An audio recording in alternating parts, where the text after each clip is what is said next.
The Kev Baker Show.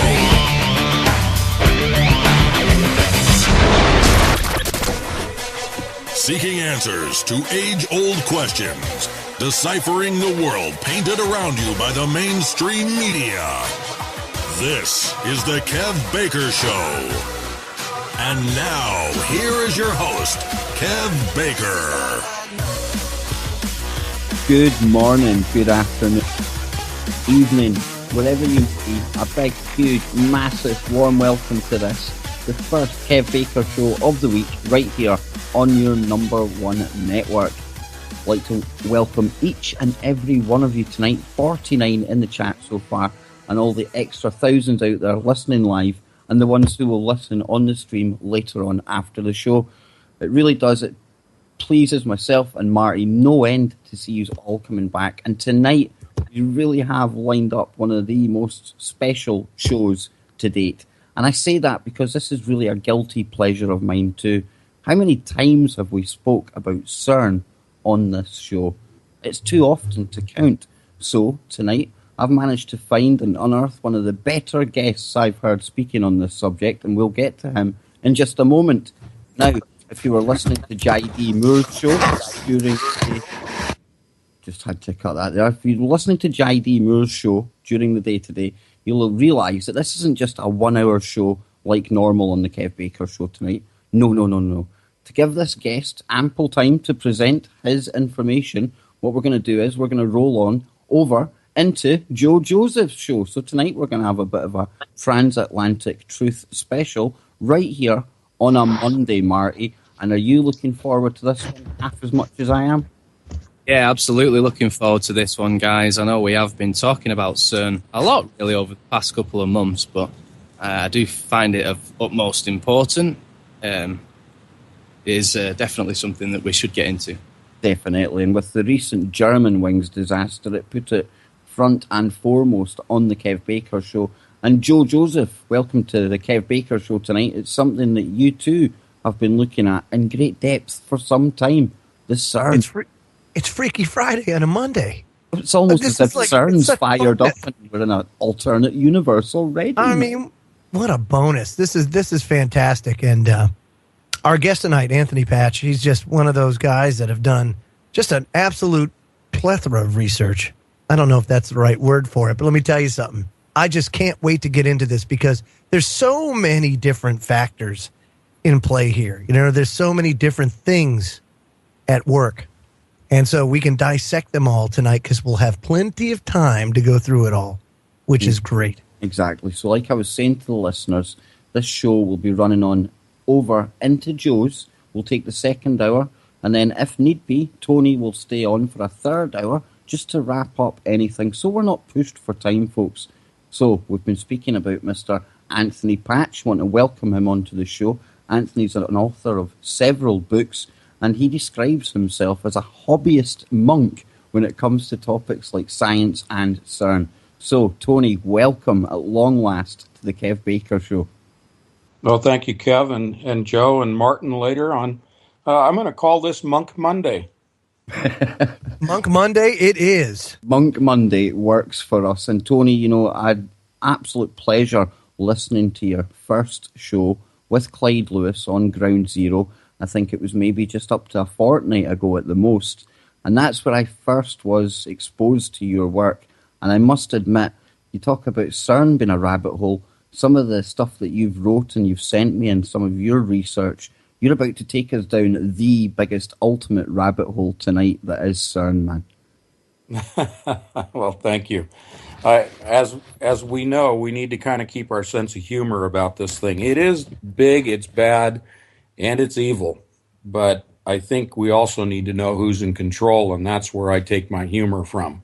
Well, Tony, tell us a bit about yourself. Let's find out who it is that's going to be telling us about CERN tonight. And how did you end up falling into this darkest and deepest of subjects? Well, I think I took the real trip down the rabbit hole about 4 years ago, but I've been studying and following CERN for over 20 years. I think the first time I encountered it was in a popular science magazine.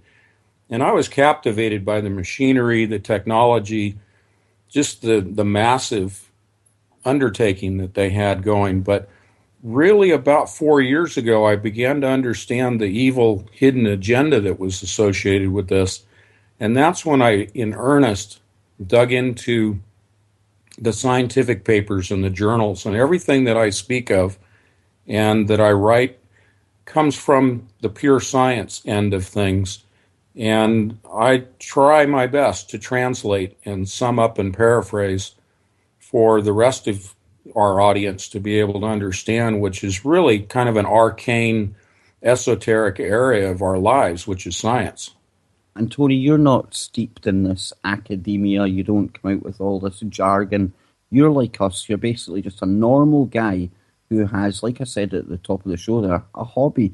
And that's what's led you to this. And I find that maybe that's why you're so effective, that breaking down all of this hard science and making it understandable for the common man. Yeah, it's funny. I didn't realize that I call it a talent or an ability or whatever, but I didn't really understand it until I started writing, and I realized I was translating, and I really enjoy it. It's thoroughly captivating to dig into the science and see what's going on, and then be able to make some sense of it for the rest of us. Well, I'm halfway through one of your books just now, and it's 2048, Diamonds in the Rough. And I must tell the listeners out there, visit Anthony's site. It's anthonypatch.com. I'll drop a link in the chat room, and I'll put it in the description on YouTube as well, so everyone can go and visit it. But I was blown away by the fact that, again, this is the use of fiction, Tony, to get across some really hard factual points. And I love it. I'm fascinated. I can hardly stop. It's just trying to find the time in this ever-quickening world to actually spend time reading stuff. Yeah. Definitely. It's hard, and that's the benefit of a program like you guys. You can take this information and put it out there in rapid fashion, because things are moving along quickly, and they're going to continue to increase in their speed and their rapidity. I don't know about you, Tony, but it seems to me as if things have definitely picked up and speeded up since 2012. Now, I don't know if there's any tie-in with CERN, what we're going to be looking at tonight, but nobody can argue that things definitely seem to be getting quicker and more interesting by the day. Now then, CERN. How did this place come into being, Tony? We've heard that it was responsible for the birth of the internet, but when did they actually take up this atom-smashing craze that they now are partaking in? What led them to that? Well, this came out of the Cold War. In the United States, we had the Manhattan Project, which resulted in the atomic bombs. And part of the agenda with atomic weaponry was the SALT Treaty, which was a strategic arms limitation treaty. And it became apparent that computer modeling of more and more powerful nuclear explosions in the form of warheads, but inside a computer rather than detonating them below ground or above ground, that modeling needed to take place. So that really, in the mid-50s, is where the ground was broken in CERN, Switzerland, and really became the process of modeling nuclear explosions for the military-industrial complex to develop more efficient warheads. So that's you taking us back to the 50s, Tony, and you're talking about basically virtual battlefields. I mean, we hear about how far behind we are technologically compared to the military-industrial complex, but I don't think anyone appreciates that they were playing with virtual battlefields and computers back at the 50s or even thinking about that. That's very true, very true. And you raise a real good point, and that is that the technology that we see in the mainstream today truly is just the tip of the iceberg of what has been under development for over 50 years. There's a lot of, machinery, so to speak, that we're not even aware of right now. So do you think there's any chance that maybe, just maybe, some of this machinery isn't exactly new on this Earth? Could it be almost off-world, ancient tech rediscovered? Yes, I think if we follow along the line of thinking of the fallen angels spoken of in Scripture and in other Babylonian and Sumerian writings, that perhaps there was technology that came from the fallen angels or ancestors from the stars, or if you want to call them ETs, that was presented to. One of the classic cases, of course, is the Nazi technology, that their rapid advancements during World War II have been attributed to this handing down of technology. And certainly, I think CERN is representative of a lot of, let's call it, forbidden technology that has been passed on to mankind. And you know, as we progress through this show tonight, we're probably going to revisit this, because we're going to be going into the more occult aspects of CERN and what the kind of darker agenda may be, why they're actually trying to produce these black holes and strangelets and smashing things at the speed of light. All of this will be covered as we go on. But let's just deal with this actual atom smasher just now in CERN. Now, Tony, you're saying there that they came up with this idea, they've built this thing, and we spoke often enough on here about how they're smashing atoms and they've got the chance of creating black holes.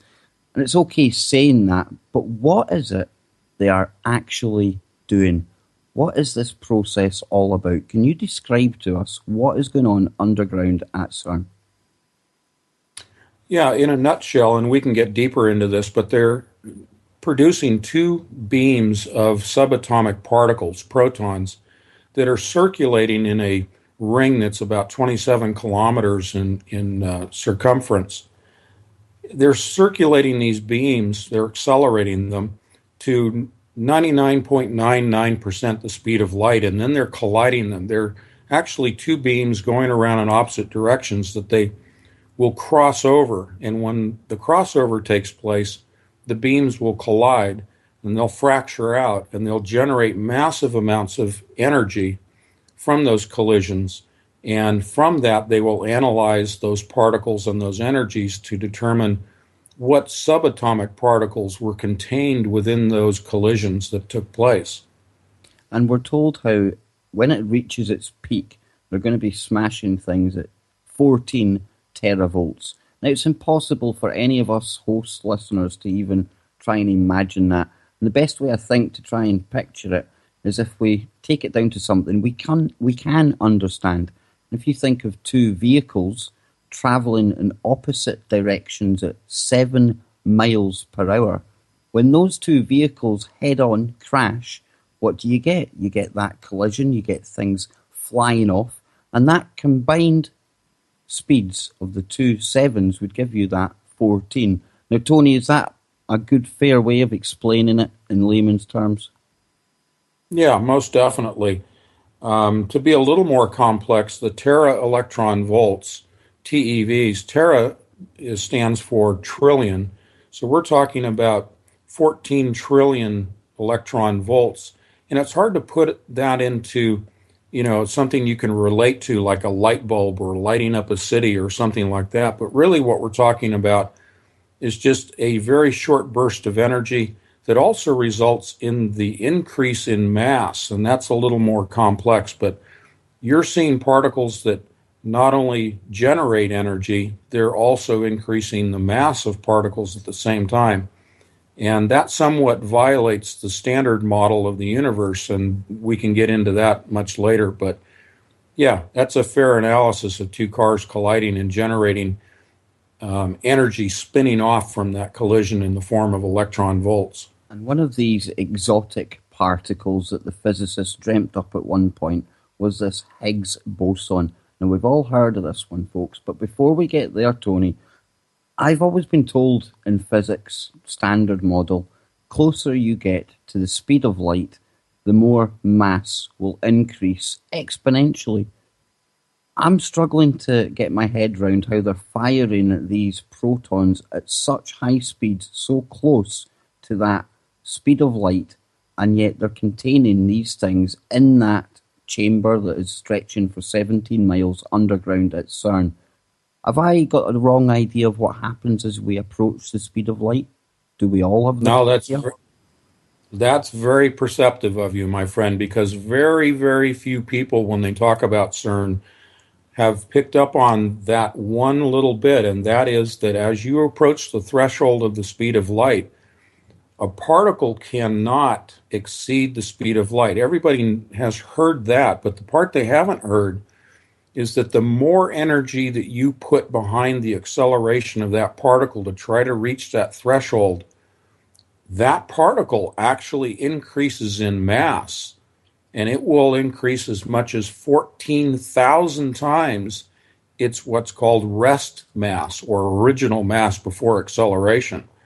So you are looking at particles of incredible mass, or density, if you like, that are then colliding at nearly the speed of light. So very good. You hit a real critical point. Well, we've got this Higgs boson thing, like I mentioned there, the God particle. Firstly, Tony, have they even found it? Does it even exist? Well, in terms of mathematically, it was predicted way back in the early 90s, in fact. And it wasn't until they experimentally, in the form of colliding particles, that they were able to say, yes, we found it. But the process of finding the particle really is the result of, in this case, 6 to 8 months of data analysis. And there's an incredible amount of data in terms of trajectories and energies from the spinning off of particles that is collected by the detectors in the machine. And all of that data has to be analyzed to determine things like spin and angles of momentum, to determine what type of particles that they're actually detecting.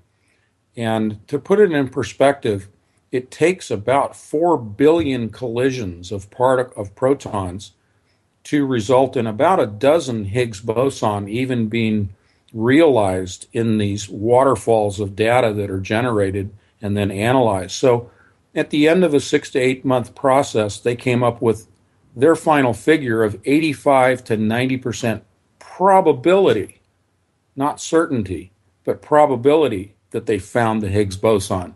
But mainstream media will just gloss that over and say, oh, they found it. So whoopee, we did our thing. And you're on about data analysis there, and I think that probably sums up the work that, or it would describe the work that the likes of myself, Martin, Joe, hosts in the alternative media. What we do is we analyse data. And one data point that I need to correct for the listeners, because I always like to go back and correct any disinfo, misinfo that we put out. And I was startled today, Tony, to find out that it wasn't Homer Simpson that predicted the mass of the Higgs boson. Do you want to tell the audience about that little piece of propaganda that the mainstream put out there? Yeah, you got that from my presentation. I love it. I hate it when I've put out wrong information, but in this instance, I think it's quite comical. Well, in 1998, there was an episode of The Simpsons when Homer theoretically came up with the formula to describe the weight, the mass energy equivalency weight of the Higgs boson. And so the formula that you saw in the photo I sent to you represents his prediction. Again, this is mathematically, not experimentally.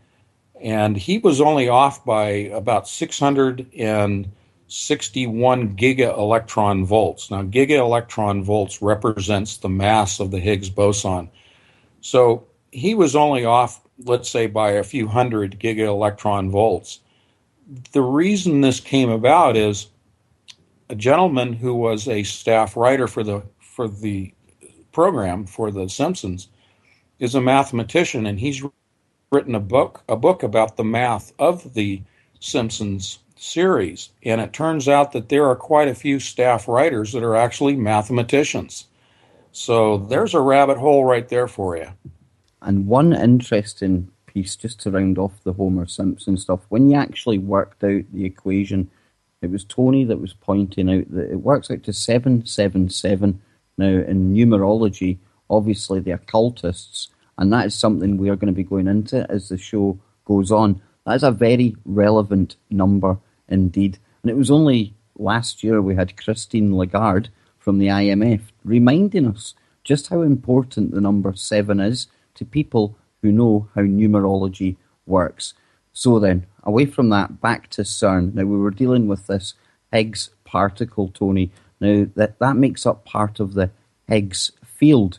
Could you describe to the listeners what the Higgs field is and what it basically means, how it orders everything that we allegedly see around us just now?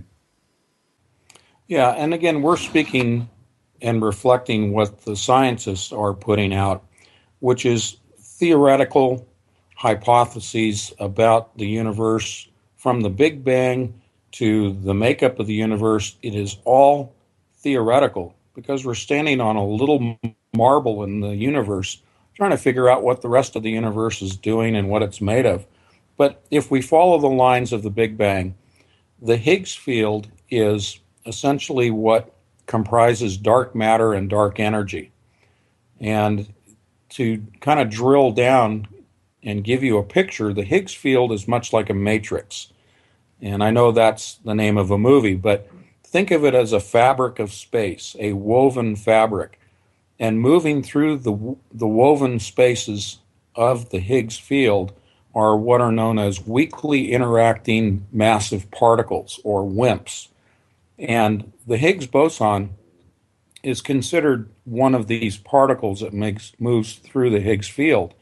As it moves through the fabric, it actually slows down. And as it slows down, it will gain in mass, which is counterintuitive to what we just described taking place within the Large Hadron Collider.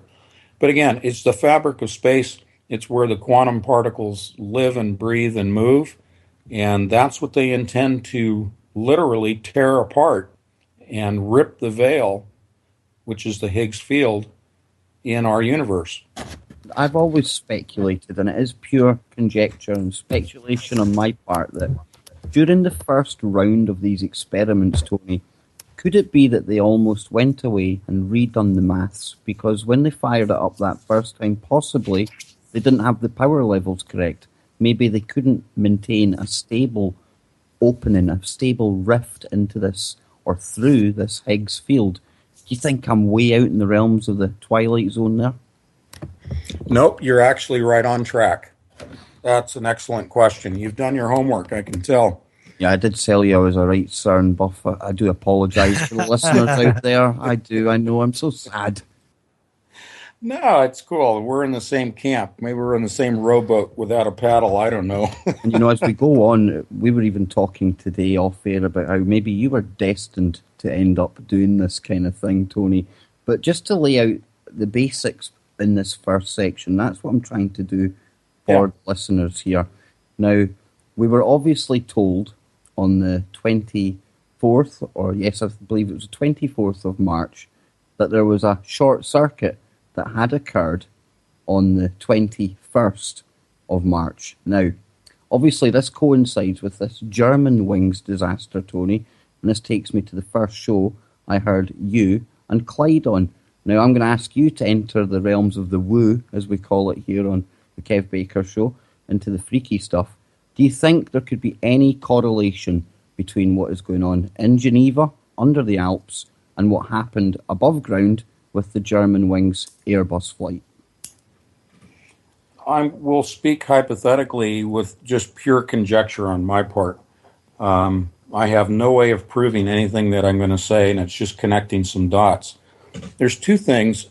Clyde Lewis from Ground Zero, whom I was on with, was speaking about gravimetric waves, essentially gravity waves moving through the crust of the Earth. And he'd run across some research and some theories indicating that in places like the Alps, where this German wings aircraft went down, there were detected at the time of the crash gravimetric waves moving through the Alps. Now, could that possibly have magnetically affected the avionics, the controls and instruments of the aircraft? I cannot say that it would or would not. I will, however, qualify it a little bit and say, why would it affect only one aircraft when there were many, including other Airbuses, in the area? And so it was quite selective, and gravimetric waves are not selective. So I'm going to say that CERN at this point, with respect to their magnets, creating gravimetric waves moving through the Alps did not have any correlation to this crash. However, and we'll get into this a little bit deeper later on, but CERN, the Large Hadron Collider, has the ability to be a directed energy and a kinetic energy weapon. And was a directed or kinetic energy weapon used on this aircraft? I don't know. You see, that's quite fascinating because we're almost at the break, Tony. And I just want to leave the listeners with this thought. Now, I don't know if many of you have heard of Judy Wood and her theory about 9/11 and the fact that maybe directed energy weapons were used on that occasion. Well, folks, go and Google Brookhaven Labs. And you tell me, is that close enough to be a directed energy weapon on 9/11? Just something to consider, and we'll be back after these short messages. I'm now tuned into the truth frequency. We are TFR. TFR. Truth frequency radio. Half of tonight's Kev Baker Show with me, your host, Kev Baker. And I've got my usual sparring partner and co-host, Big Marty. He's on tonight. Joe Joseph, he's still here tonight. And yes, I have hijacked my own show, but that's because I've been so looking forward to this guest. And you are so the science guy, dude. So, I mean, you're the perfect guy to set this all up, which is what's awesome. So, yeah, right. Marty and I are kicking back here. Don't worry. Don't worry. I will let you loose. We will get in there. I am all ears, brother. I was mentioning 2012 to the listeners and how me personally, Tony, I think time has almost speeded up since then. Now, we've seen CERN going through that first raft of experiments when they were collating all this data, looking for that Higgs particle. And then it shut down for 2 years. What was that all about, Tony? Well, they determined that they had maxed out the power of the machine. And when I say that, I'm speaking specifically about the magnets that are used to confine the particle beams that are circulating around the ring. And there was an indication that they had achieved the ability to momentarily open a portal, an interdimensional portal, as well as the production of Strangelets particles, which we'll get into Strangelets in a few minutes. There's a threshold of 10 TeV as compared to the 7 TeV that they supposedly achieved and then shut the machine down in 2012. They actually briefly reached 10 TeV. To put that in perspective, right now they're moving towards September where they will achieve, like we said, 14 TeV. And Tony, I believe 10 TeV is quite relevant, isn't it? Because one of the colliders I've spoke about on the basis of your information was the RIC, the Relativistic Heavy Ion Collider. Now at 10 TeV, they actually produced one of these Strangelets, didn't they? Yes, small quantities of Strangelets were produced, and this is right out of a science journal published in August of last year. And when we're talking about Strangelets, let's give them their really cool name of quark gluon concentrate. That's basically what we're looking at, isn't it? That's right, concentrate or a condensate. But yes, it's two components, quarks and gluons, that move together and form a artificial particle called a Strangelet. And there's three major characteristics that we'll go over in a little bit. But essentially, these predate, in the timeline of the Big Bang, these occurred prior to the Higgs boson. So these actually were there before the Big Bang? They were the moment after the Big Bang, and if you're looking, for example, in a flow chart moving out horizontally from left to right, you have the moment of the Big Bang to the left. The next moment are Strangelets being produced, the quark-gluon condensate, and then the next moment in time is the formation of the Higgs boson and other bosons and quarks. And it's these things called Strangelets that has people that I hold in really high esteem, like Stephen Hawking, people like that, really, really worried. Now, the worry is, folks, that they could produce one of these things and we could be talking about the Earth basically falling in on itself. And that's not me being dramatic, Tony, is it? Because if these Strangelets are produced, they would fall into the center of the planet and basically collapse everything in on itself. Am I right? Yes, most definitely. That's one of the three principal characteristics of strangelets, and I call them the cousin to black holes because they are made like micro black holes. They're created at that threshold of 10 tera electron volts. And the change, going back to 2012 for a moment, the change that occurred was because magnets that they had up to 2012 could only briefly reach that threshold of 10 TeV to make strangelets. Now they've spent 2 years installing a different type of group of magnets made of niobium and titanium, and they will then be able to achieve 14 TeV, as we said. I'll stop here, but yeah, we'll come back in just a second here after your comment about the Earth collapsing and some of the other characteristics. So where do you want to go now, Tony? Because I don't know if we're still on this, why they shut down, or will we go for the strangelets aspect? But when we're talking about these strangelets, it's almost as if the scientists said that this might be some kind of sub-product of the experiments they're doing. The more I look at it, I actually think this is one of the main reasons they've actually built this thing. What do you think? Yeah, I know that there's been quite a bit of cover-up going on with CERN regarding the production of strangelets. CERN, the people there will deny it vehemently. They'll talk about them as being cork glue on condensates, but they will not speak of the characteristics that you and I are speaking of today. So let's go back to the fact that they can fall to the center of the Earth. They can, because they're so heavy, they, like a black hole, they will penetrate through the floor of the detector in the Large Hadron Collider. They will penetrate. See, just to set this up, Tony, for people out there who might be struggling to think, well, how could this make its way through all that rock and everything else down to the core of the planet? Well, you have to look at other experiments where you've got people looking for things called neutrinos. Now, they go deep, deep underground to try and basically separate them from all the background noise. And they fall right through the planet, Joe. So when you're dealing with this kind of subatomic quantum world, things are not, they don't work the way that we think they should work at times. And if you remember in the movie 2012, it was the neutrinos that were heating up the core and causing all the havoc and chaos. That's exactly right. That's exactly right. And they're akin to neutrinos in those characteristics of being able to pass right through solid matter without really even slowing down. And neutrinos are generated in the Large Hadron Collider artificially, but they do occur naturally here in the cosmos and go right through our bodies and right through the Earth all the time. Unbelievable, Kev, you know? And that's the thing is, you know, it's the height of human arrogance that says, well, you know, we're doing this and by God, we know what we're doing. We're scientists, damn it.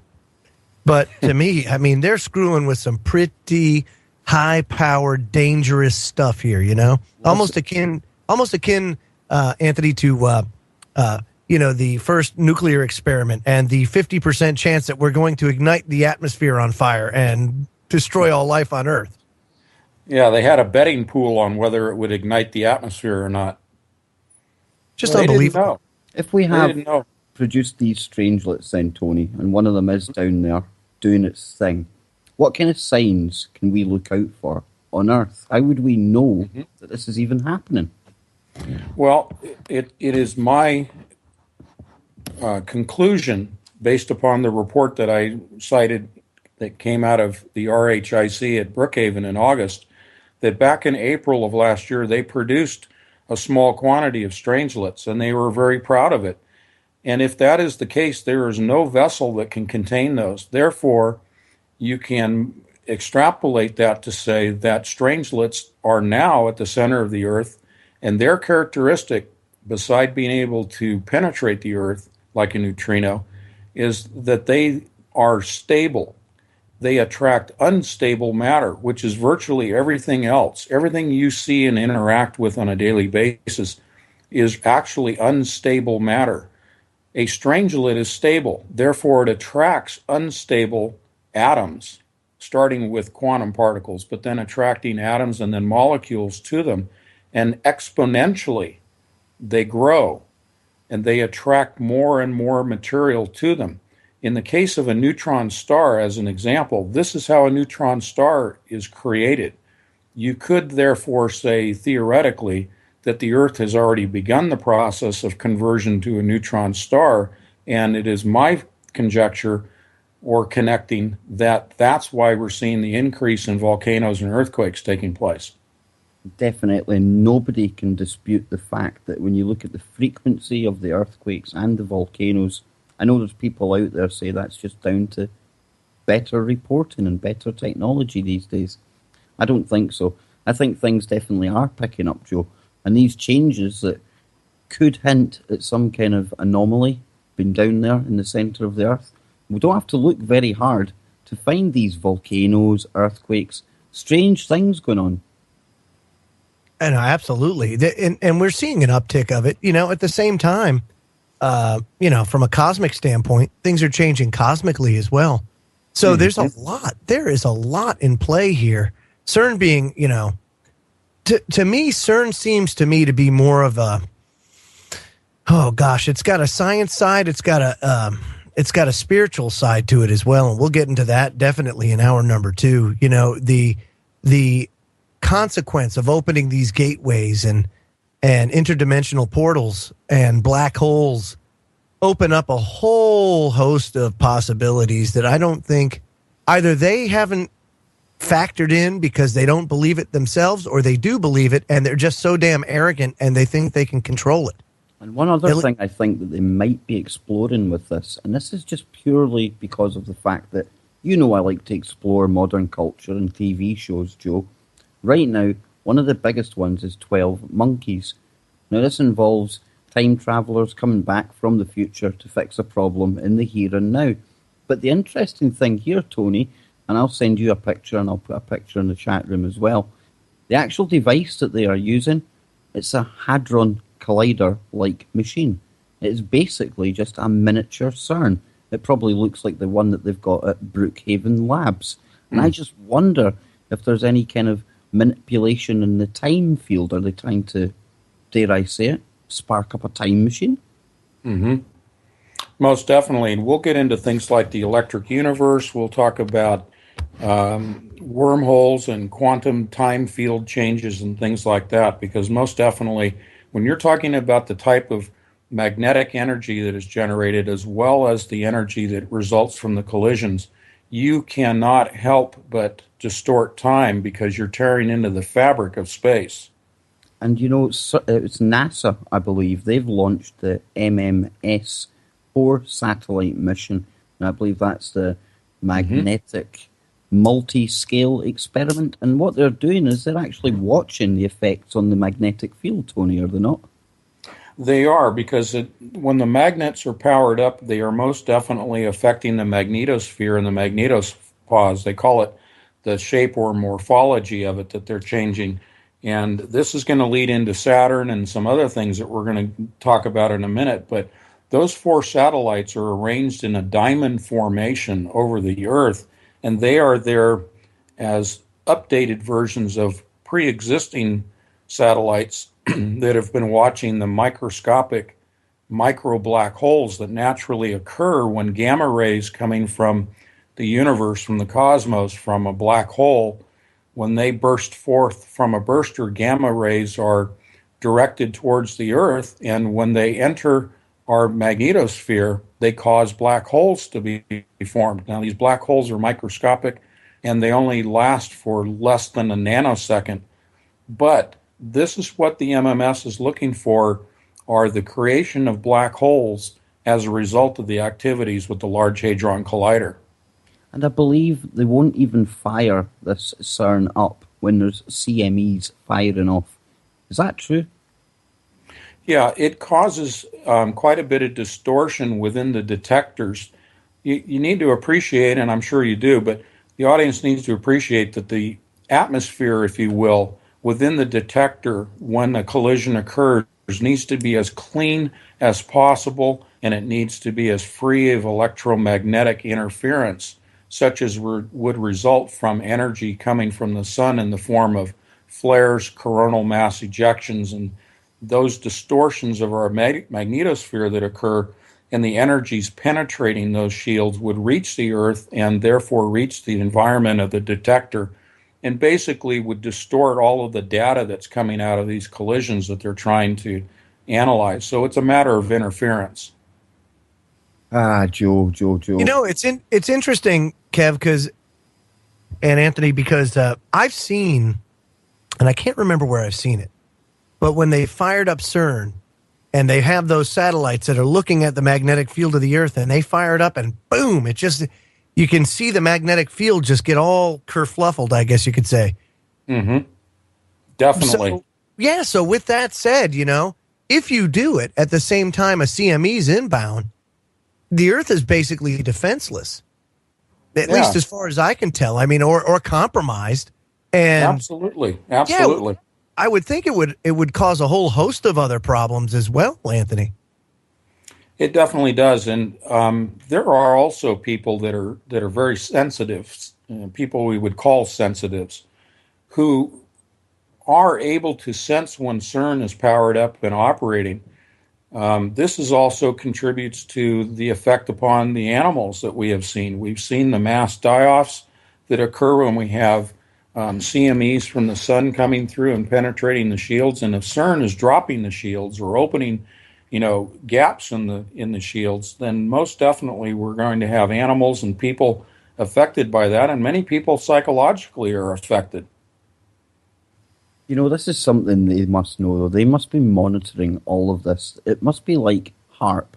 There must be so many different projects and aspects to this, Tony, that basically we're probably only scratching the surface of what's going on at CERN, to be honest with you. Oh, definitely. I'm only scratching the surface because I'm only reading what is, public information. There's quite a bit going on there that I have to use my own discernment and my own conjecture and, my imagination to try to determine what they're doing. And later on, we'll get into where my imagination took me to Saturn. Definitely. That is going to be absolutely fascinating. That's why we're taking this first part, Joe, to basically lay it out, the science of it. Now, one of the things that I've seen in your recent presentation, Tony, that I have to ask you about is the fact that possibly this isn't the first time we've had such things as particle colliders on Earth. And I'm talking about maybe some of the hieroglyphs from back in Sumeria and stuff like that, and also talk of the stuff like the Tower of Babel. Do you think this is the first time round when it comes to atom smashing here on Earth? No, this is at least the second time, and you're right on track with that. I think in the ancient times, the knowledge that was used and the techniques employed were much more along the lines of what we would consider to be spiritual rather than the technological. Physics certainly played a role, but I think that we were looking at things that were more related to the spiritual realm and the ability to manipulate, using the power of spiritual entities, manipulate time and space and the physics.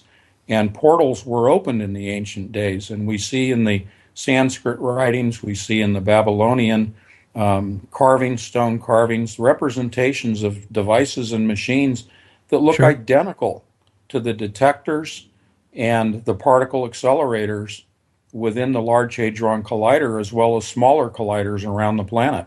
So definitely we're seeing a deja vu moment, if you will, but in a more scientific approach rather than a spiritual approach to opening portals and the other aspects of their agenda.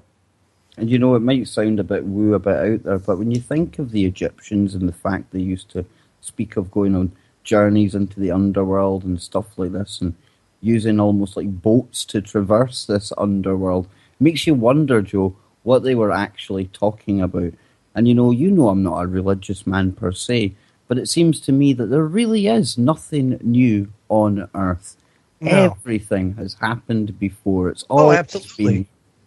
Absolutely. And you don't need to be, first of all, I'm not religious either. I'm spiritual. There's a difference, You can be religious about a lot of things, The spiritual, that takes on a whole new meaning. And also, it once you come to grips with the power that spirituality holds, then you can start to understand the power that exists and how, you can put it in your head as far as how it used to be wielded in those times, when spirituality was much more powerful and people were much more connected.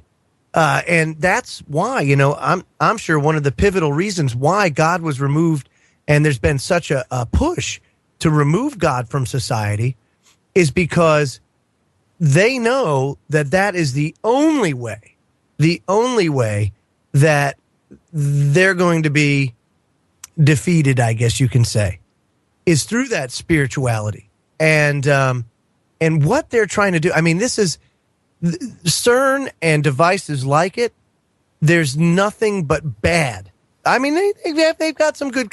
One of the good things about CERN, Anthony, that came up, I just recently saw it on a documentary, was that they figured out that based on mathematical calculations that the universe is not random, it is ordered.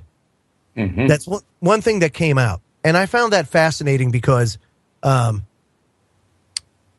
should be, to me, proof enough that there's something higher, that a higher power, a higher level of consciousness, a creative force, God, whatever you want to call it, based on your own individual belief, it shows that it's just not some random things. It's not, these molecules that just all of a sudden cleave together, or that human beings came from a little pool of slime to eventually come out and become what we are today.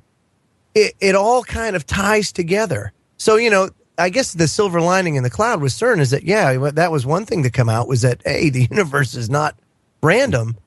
It's ordered. Yeah, but you're right. And I'm in agreement with you. I'm a believer. I'm a born-again Christian, and I am not a prophet, but I will tell you in all due humbleness that I have been led to a lot of things that I had no clue about, had no interest in, but have been shown to me, and it's loud and clear. And I know that this is all part of God's grand design. I like to say that God has a great sense of humor. I think he laughs at the hubris of these folks that are involved in this. I hold no ill will towards anyone involved with CERN, but truly this machine has led some people to realize that there is a divine creator and a divine order to all things. And I believe, I'm putting words in his mouth, but I do believe that Dr. Stephen Hawking, in his most recent concerns about the creation of black holes and what the power that's being generated represents at the Large Hadron Collider, that he as well is coming around to the fact that it was God that ordered this universe. And Tony, we actually spoke off air just before the show about the problem of finding some grand unified theory. It's quite hard to marry up the big picture, like the planets and everything else, and then get them to work with the same math as the quantum world that we're talking about tonight. And I'm just wondering if you call it God or religion or source or whatever it is that ordered all of this, I think these scientists have to find a way of marrying that spiritual aspect to the science before they can hope to even achieve the grand unified theory. I agree. And when we talk about the standard model, we're talking about the gravitational model of the universe, and the desire to come up with a grand unified theory is to go back and be able to prove that the Big Bang is the accurate representation of how everything started. And yet, citing another physicist, Dr. Albert Einstein, he even said in his later years that he got it wrong, that he left out the electric component and focused only initially upon the gravitational model of the universe. And he said at the end of his life that if we had included the electrical aspects, the plasma we're going to talk about later, the electrical aspects of the universe, along with the gravitational model, then possibly we could come up with a grand unified theory, gravity and electricity being merged to explain the universe, its behavior and its constructs. And yet he died before he could do that, and he also didn't have the benefit of quantum computers. And Tony, it might seem like the more far out there part of your research, this whole Saturn electric universe aspect that we're going to go into in the second half of the show. But to be quite honest with you, when I watched this today and I was listening to it, it actually resonated very, very well with me, and it actually added to what I thought was going on at CERN in the first place. And when we look at the dark occultists that are up to some nefarious antics with that machine, then it all starts to make sense, really, right down to the fact they're using things like 666 for a logo and Shiva dancing the death dance out the front of the building. That's right. It's like Captain Obvious strikes again, Anthony, you know? Yeah. And they're being very obvious now because they're so far along in their agenda. They know that really there's no one or group that can stop them. I think God's going to interfere at some point in this grand scheme. But let's go back to talking about Babylonia, the Sumerians, going back to the discussion of, spiritual in the old days, in the ancient times. We're going to get into talking about Saturn and the electric universe, but I really want to emphasize the fact that things were vastly different, both physically and spiritually, for man in the ancient times. You're absolutely right. I don't want to get too far into that because we're up against a break, Anthony, but we will get into that on the other side. What a place to leave the audience. Just about. Oh, yeah. And, coming up in hour number 2, Kev, I also want to play a clip from Professor John Lennox of Oxford University as he talks about the limitations of science and why it's so important to understand the spiritual aspect. And it kind of sets all that up. And then to get into the ancient, pre-flood world and what that was like. The times of Noah. And I heard Anthony saying that today during his presentation, and I immediately thought, a big shout out to J.D. Moore in the chat. His show Red Pill Report, 4 p.m. in the UK, and that's 8 a.m. on the west coast of America. Guys, if you didn't hear that show today, please, please, please go and download the archive. JD was talking all about internet security, and do not, under any circumstances, download the Bible app. Go and check out JD's show, and we'll be back right after these short messages. Do not go anywhere. Just getting going. This is Truth Frequency Radio. The wicked ones obviously under heavy Masonic influence. Fighting for humanity and against globalism. One mind at a time. It's the Freedom Link with Joe Joseph. Welcome, everybody, to this edition of the Freedom Link, this 6th of April, 2015. I'm Joe Joseph, along with Johnny King and Kev Baker. And if you haven't been listening, hour number 1. Yes, it's Freaky Friday on a Monday. That's right. Special edition with our very special guest, author and researcher Anthony Patch. You might have heard him on Clyde Lewis, but he's been on numerous interviews, and he's written some great books on topics ranging from the Large Hadron Collider to everything to Saturn via the Large Hadron Collider, nanotech, transhumanism, quantum computing, AI, all of the good stuff. I mean, this is what we talk about. And the nice thing, too, is that there's a spiritual understanding here, too, which kind of blends all of it in, because you can't really understand all of this unless you understand it in its entirety. And to do that, you really need to look at the spiritual aspect as well. And to me, that seems to be a limitation. The limitations of science is that, back in the day, people like Copernicus and Galileo, they were spiritual men, and they understood, and basically science glorified the Creator to them. And the more that they learned, the more that they were just like, wow, it's awesome. Wow, this creation. Well, before we get to Anthony, I want to play a little clip to kind of set hour number 2 in motion. And this is somebody that I've been talking with back and forth, and also he has a great way of getting the message across as far as the limitations of science. So it's a quick little 2-minute clip. This is Professor John Lennox of Oxford University. Well, one of the best ways, I think, of seeing the limitations of science is to imagine a lady whom I'll call my Aunt Matilda, who's baked a beautiful cake, and she's displaying it to the Nobel science prize winners of the world, and I ask them as the master of ceremonies, I suppose, to analyze the cake. And of course, the chemist will reduce it to elements and the physicist to elementary particles and so on. And we get a brilliant description of it. And then finally, I say to them, now, thank you for these scientific descriptions. I've just got one last question. Why did she make the cake?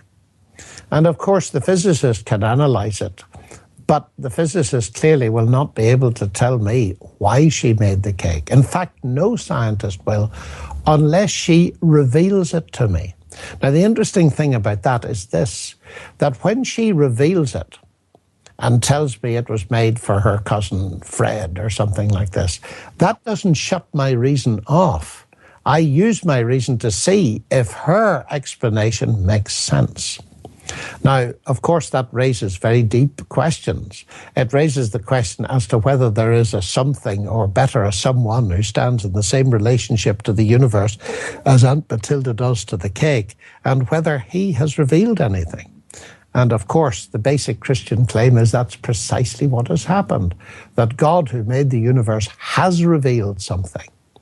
And that little illustration may be simple, but it helps to explain another misapprehension that's very widespread, that revelation, that is in terms of the Bible revealing things, is somehow against reason. That's nonsense. We use reason in all areas, even in understanding revelation. The point is there are different sources of information. One of them is the study of nature. And the other is, as I believe, the book of God's Word. And when God reveals something in His Word, we don't shut our reason. In fact, we need a reason even to read it. But then we can see if what is said makes sense. And so that would be the approach to the question of the limits of science that I would take. So that's basically Professor John Lennox's explanation as to the limitations of science. And I take it to be just that, Anthony, in that if you leave out the spiritual side of things, you're really doing a big disservice because you're missing a key critical component of this whole thing. Most definitely. And that was a great summation and example. And that's where the ancients were more connected to the spiritual aspect of the manipulation of the universe. And you cannot separate your thoughts from your environment. You cannot separate what you do in your mind from what happens to your environment around it. There's the theory that we live in a holographic universe. Well, what's to say that we aren't projecting from our own minds holographic representations of what we believe to be our surrounding environment?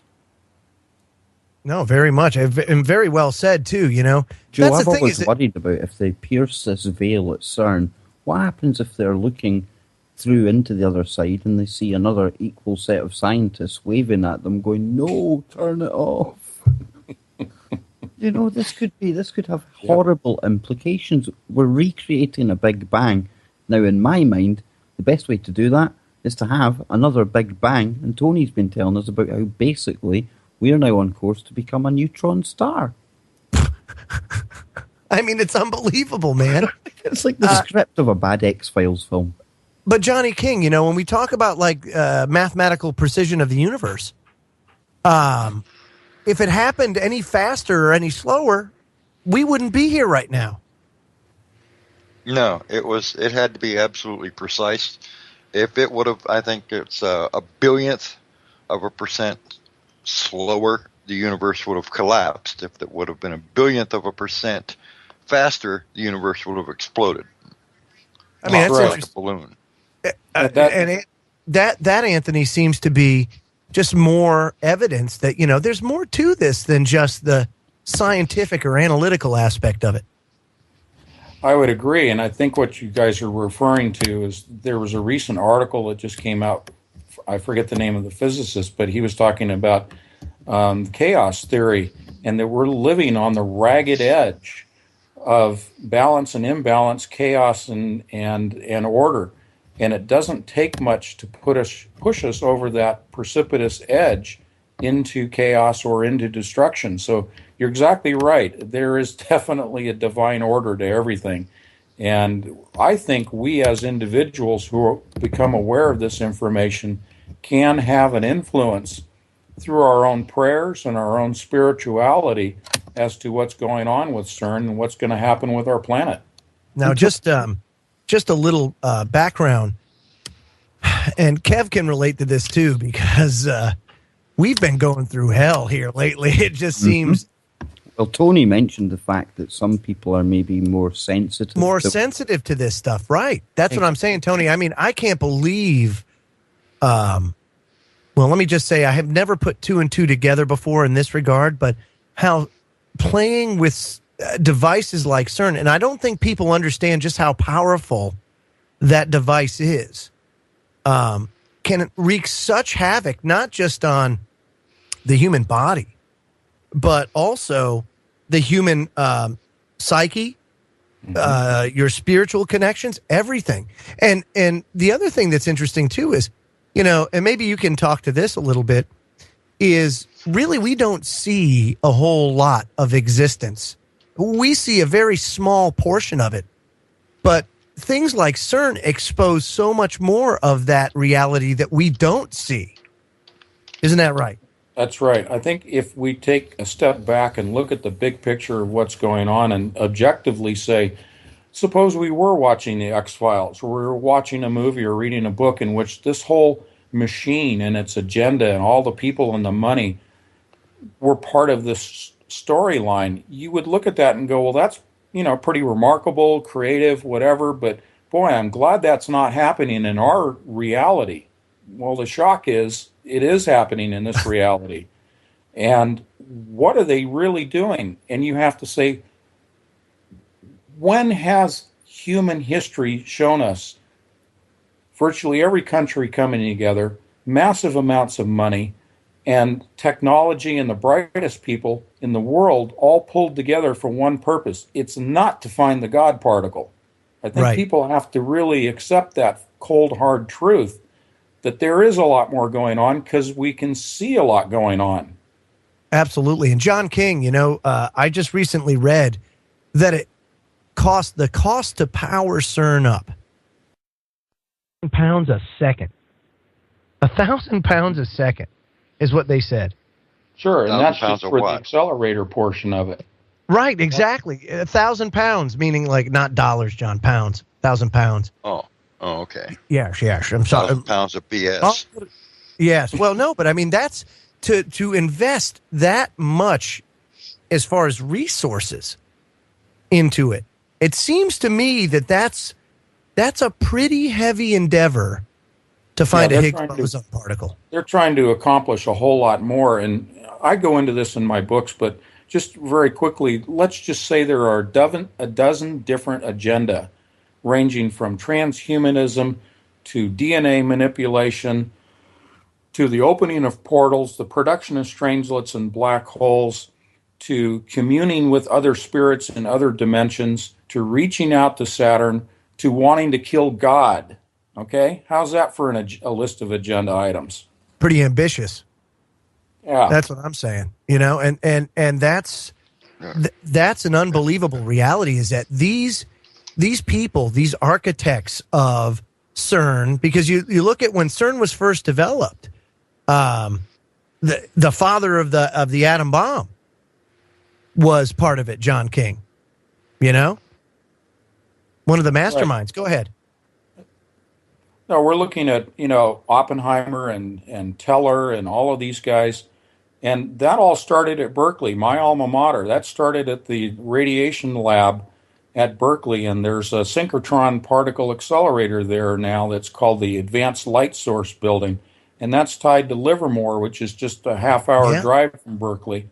And that's the Lawrence Livermore National Laboratory, where fusion reactors are located and all kinds of neat stuff. That's my backyard. That's where I grew up. Those are the people I associated with. Wow, that's unbelievable. That's an unbelievable group of people there. John King, you got something to add? Yeah, they don't have to build that much to kill a god. Killing a god is fairly easy. There are ancient texts written about how to do such things, rather than to build that thing and end up destroying the universe. Well, yeah, of course. I mean, if there's one thing I've learned from the powers that shouldn't be, Anthony, it's that A, they're ambitious, and B, their plans are always multifaceted. Always multifaceted, and that, I mean, it's just unbelievable that the things that go on in our society today that are unleashed by them they always have more than one purpose. I've never seen it where they just come out with something that has a singular purpose. Absolutely, right down the line. You're exactly right. Yeah, so it's very interesting. Now, as far as CERN itself, you said, one of the things that, or one of the purposes is something akin to an interdimensional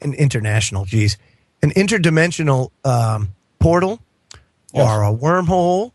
Or now, those are distinctly different things, though, are they not? They are. One's a gateway. The other one is a mechanism for travel. So a wormhole is something that you can use to move in a quantum entangled fashion, or what they're talking about today, supersymmetry, to be able to either move through to another area of the universe or to interact through a wormhole with another area of the universe. And supersymmetry very quickly just means that if I observe or interact with a particle in this world, our dimension that we relate to, that there's an equal particle in another dimension that is responding identically, simultaneously to the stimuli or the observation that I'm making with the particle here. And Tony, did Einstein not even describe that kind of thing as spooky action at a distance?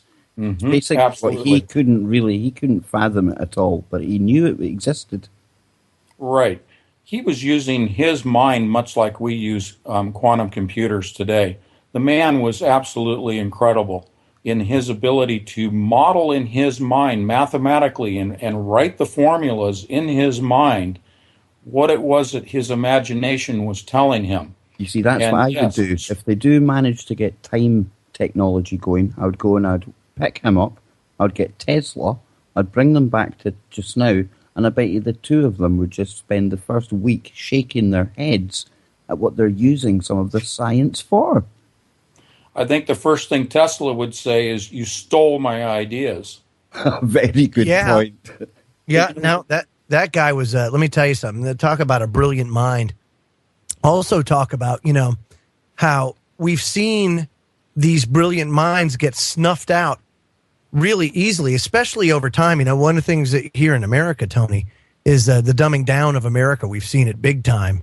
And as a result of, our public education system and the fact that children these days are subject to a prison culture, and they get USDA stamped on their ass and sent through down the assembly line to be good little drones, it snuffs out their creativities. Instead of having the next Nikola Tesla on your hands because you didn't focus on the strong points. Oh, man, look at this kid. Wow, he's super intelligent when it comes to math. So let's give it to him, math. Let's go with that. And, give them the basics of the other stuff. But, man, go math intensive. Because of that, we've really stifled that creativity and that ability to really take it to the next level. And right. It's sad to see where we've come in such a short period of time, but it's also revealing in another way, because where are they getting this information from to be able to come up with these particle accelerators, number one, and number two, to understand the spiritual side of it as well? Where do you think that comes from? Okay. Well, let's go back to Tesla to take sort of your part B of that statement. Very well said. Tesla, in his later years, went to the dark side. He admitted that openly, that he was communing with dark spirits, and he was getting the information so quickly in his lucid dreaming that he couldn't write it down fast enough. And so he, in comparison to Einstein was much more of a, let's just call it a believer in God. He was much more of a believer than going to the dark side as Tesla did. And much of what Tesla derived was from the dark side. That carries over into the present day, not only in the sense that they stole his technology and built it out into a larger format, but they are still continuing to commune with the darker forces, as did Tesla. Therefore, they're getting the information from those other realms, and those are the realms that they wish to tap into by opening a permanent portal for that continual communing with those dark spirits for more information.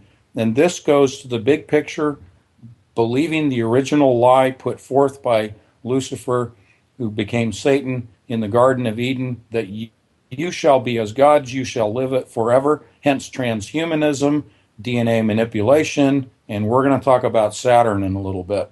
Oh, fantastic. It's funny, that you mentioned that, because I've been reading a lot of the extra biblical text lately, the stuff not in the Bible specifically. But one thing that's fascinating is the book of Adam and Eve, because the book of Adam and Eve kind of gets into all the grade area that between what you see in Genesis and, basically between then and when Adam dies. And even then it gets into the lineage a little bit. But one of the things that's interesting that people don't understand, and something that's described in the book of Adam and Eve, is, there was a war in heaven, and a third of the angels were cast out along with Satan and banished to earth. It was a punishment, and they banished them to earth. Then Adam and Eve fell, and they were banished to earth. So to me, Earth seems to be, at least in my eyes, based on my research, a prison planet. And if you're a believer, as I am, you suffer horribly with that once you come to the realization, like, damn. And you understand who's really running the roost over on planet Earth. And, of course, all you got to do is look around you. You can see, whose spirit prevails on this planet right now. So it all kind of came together in that regard. But the other thing is that before Adam and Eve became flesh, they were angelic beings. They were interdimensional beings. They were created in God's image. That's one thing that people don't understand. People say, well, God created us, man, in his own image.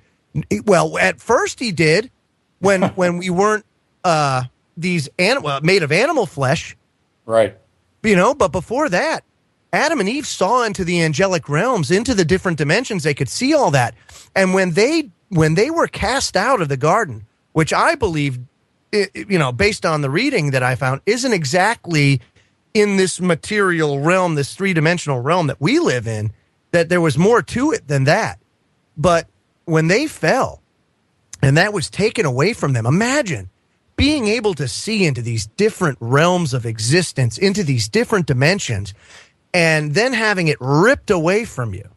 And so what happens in the book of Adam and Eve, they continually commit suicide.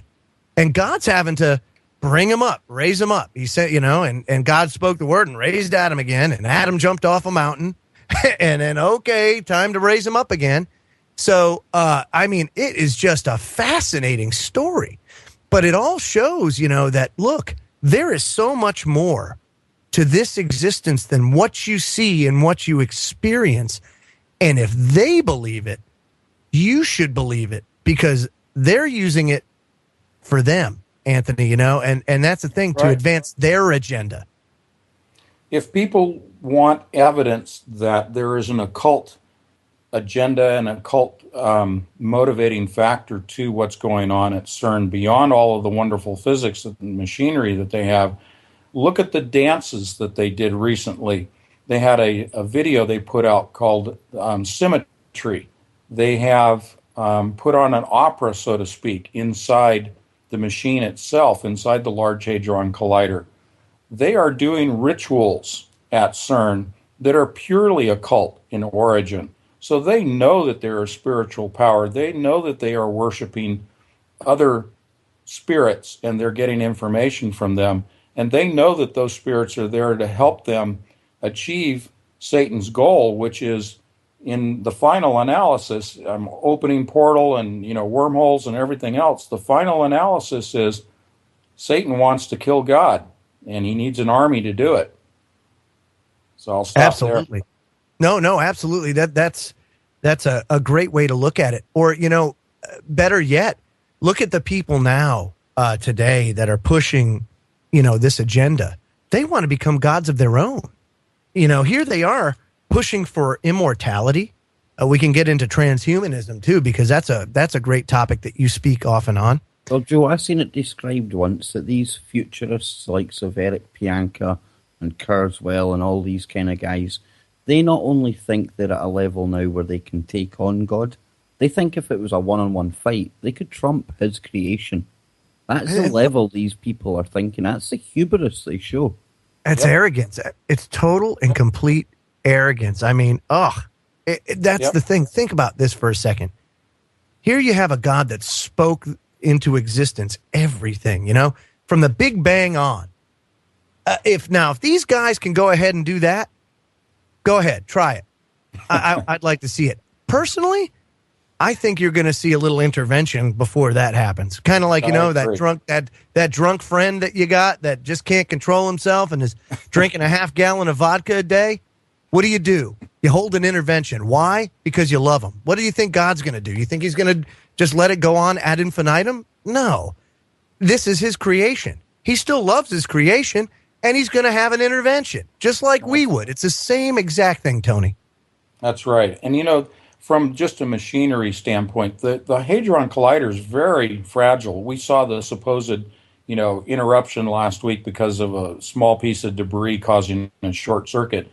That's a cover story, and I won't go down that, tangent. But the whole thing is, it wouldn't take much more than about a 4.0 earthquake over there at CERN to shut that whole thing down permanently. So, yeah, God can intervene anytime he wants. All he's got to do is breathe on that thing.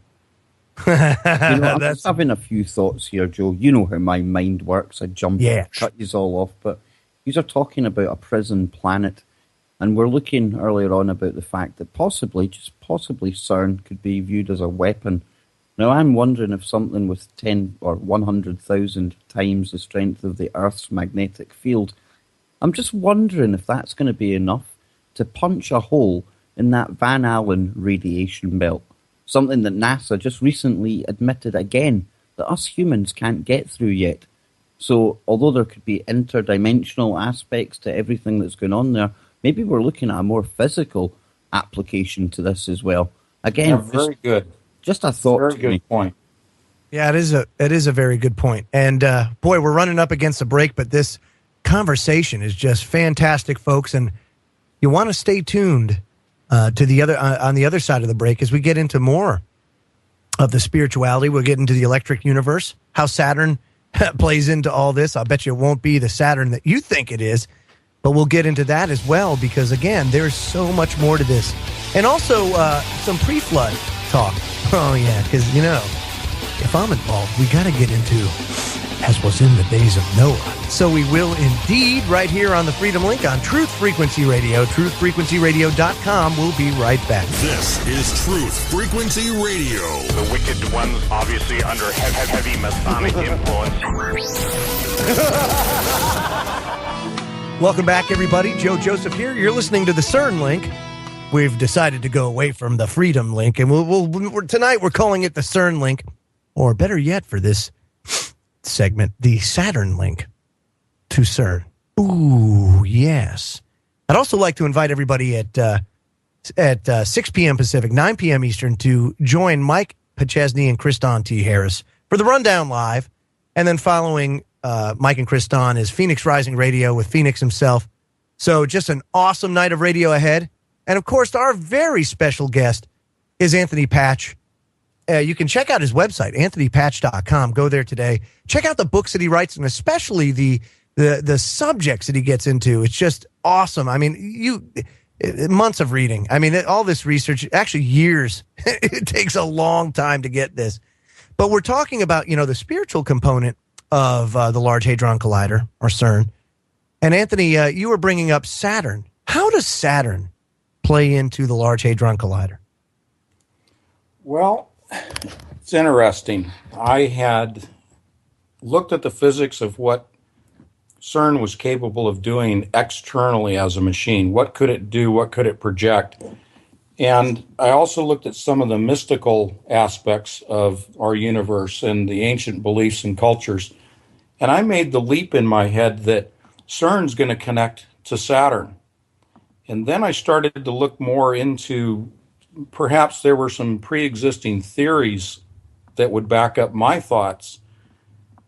And I found out I was not very original in my thoughts. There is a website I'd like to direct you to. It's called the thunderboltsproject.com. Thunderboltsproject.com. They deal with the theory of the electric universe, and specifically electric plasma connections between heavenly bodies like planets and stars. And they showed me, as I was reading that site, that my conjecture was right spot on the money. And that doesn't make me special. It just means I'm imaginative. And the long and short of it is CERN will connect to the southern pole of Saturn. And I'll let you jump in.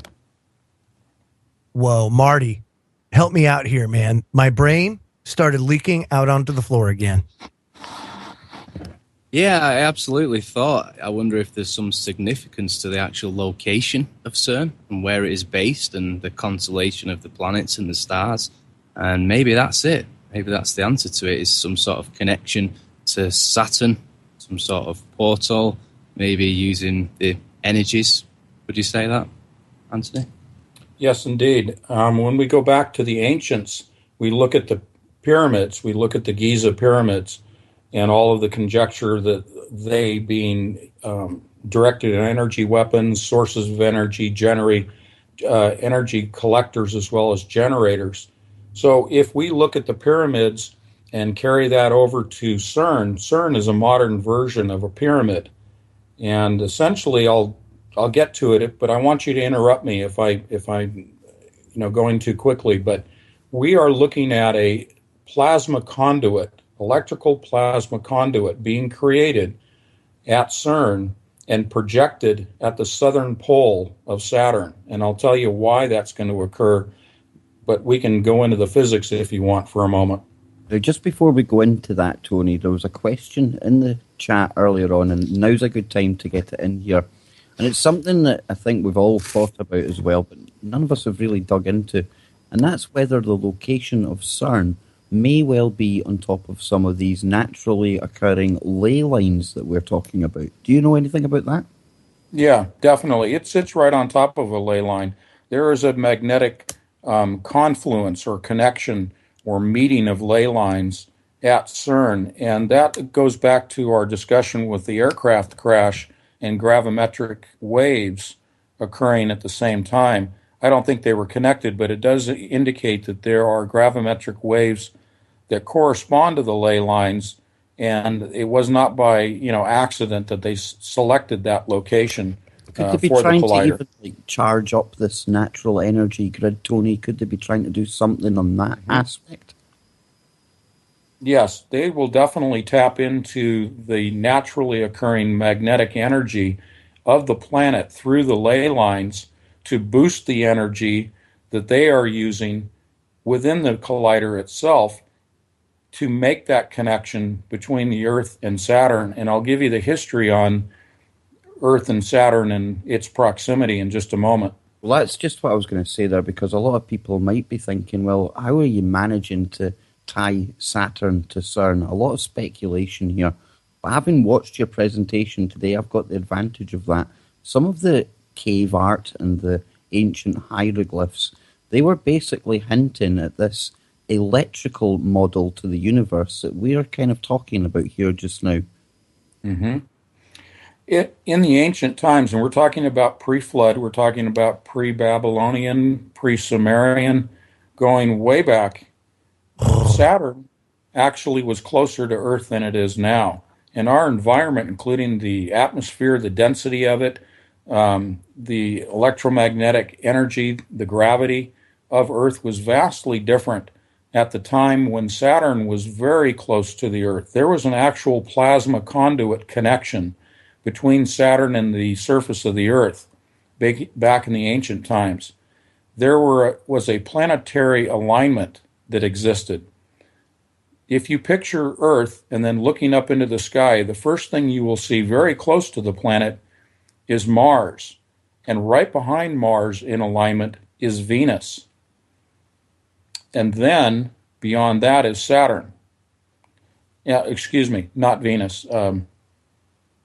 Yes, I may be wrong. It may be Venus or Jupiter. I'm sorry, I don't have my notes in front of me, but just Oh, off it's the okay. top of my head, we do have the connection or the alignment of the three planets in close proximity, so close to the Earth that you now have the sun blotted out by Saturn and only the rim of the sun around Saturn itself being visible at various times of the day and night. And you see that depicted in, like I was saying, this ancient cave art, the ancient pictures from Egypt. And this is obviously something they were aware of, Tony. But how were they aware of this knowledge? Where did they get it from? This has been handed down, and we hear things about secret societies, the Masons, the Illuminati, whatnot. But essentially, we're talking about information that's handed down through generation after generation in a secret society that has this information in terms of how to use the spiritual that was used back when Saturn was closer to Earth. And there was a direct communion going on between Saturn and Earth. And it is my understanding that we are a prison planet, but so is Saturn. And we're Saturn, told that Saturn's just this gas giant. What would be the relevance of some wormhole or some portal to the hexagon on Saturn? What would be the relevance of that? well, Saturn is a gaseous body, but the hexagonal shape that you see at the North Pole of Saturn is a synchrotron particle accelerator, naturally occurring particle accelerator. It is exactly what CERN is, but that's at the North Pole. And extending to the Southern Pole, where you have a spiral rather than a hexagonal shape, you are seeing at the Southern Pole the southern end of Birkeland currents. There is a hexagonal plasma conduit that extends through the core and to the southern pole of Saturn. And those Birkeland currents are energy plasmas that consisted of two charges in a twisted or helical fashion surrounded by rings or energies of magnetic energy. And you know, Tony, I'm wondering, it's just hitting me right now as we're saying this, you're talking about twisted things and rings. Can people cast their mind back to the Norway spiral? I wonder if they were trying to create some kind of connection with that portal on Saturn using technology there. Pure speculation, of course. But this Saturn, what in your opinion then, why do these occultists hold Saturn in such high esteem? What is it about that planet in particular? Excellent question. I believe that Saturn holds the entities that were cast from heaven and imprisoned in the heavens, so to speak, imprisoned in Saturn itself. I believe that it too is a prison planet, and the reason for making the connection is to bring those entities, those spirits, back to Earth in the form of Satan's army, in which he's going to employ that army in his battle against God. And does this work two ways? Is this like a telephone? We hear Kurzweil and all these futurists, the transhumanists, talking about uploading themselves, their consciousness, getting out of here. We've been talking about how this planet could well be turning into a neutron star, Tony. Are they looking to almost create a new world, somewhere they can go, somewhere their consciousness can travel to? Yeah, in the popular culture, Kurzweil and those folks, much like the movie Transcendence, talk about uploading their minds, their spirits, their entities, if you will, into a computer. And it goes beyond uploading into a computer. That's for the popular culture, mainstream media. What they want to do is ascend to a higher plane of existence in which they believe that they can open this portal, that they've been promised, this is the deception, that they will ascend as spiritual entities, that their bodies will no longer be their bodies. They will turn into spiritual gods and ascend into a different dimension, into a different plane of existence, leaving behind the planet itself. They don't care what happens to the planet, whether it's a neutron star or Fukushima or earthquakes and volcanoes. They don't care because they have bought into the lie that they're going to leave this place.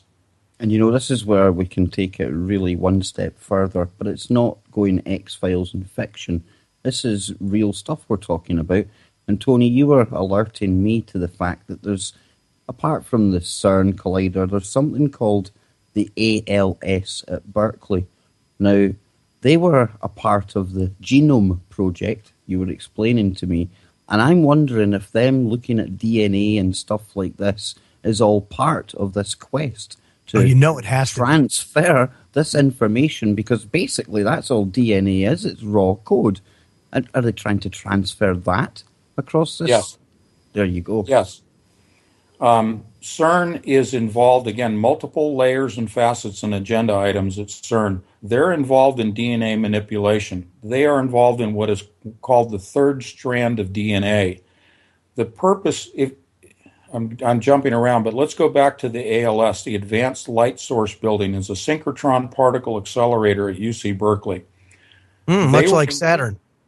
Much exactly like Saturn. If you look at the North Pole of Saturn, it looks just like the synchrotron at Berkeley or in Jordan, which is called the Sesame Accelerator, Open Sesame. Okay, Brookhaven is the same thing, a ring-based particle accelerator. Berkeley uses their synchrotron for a lot of things, but one of the things they do is generate the brightest light in the universe.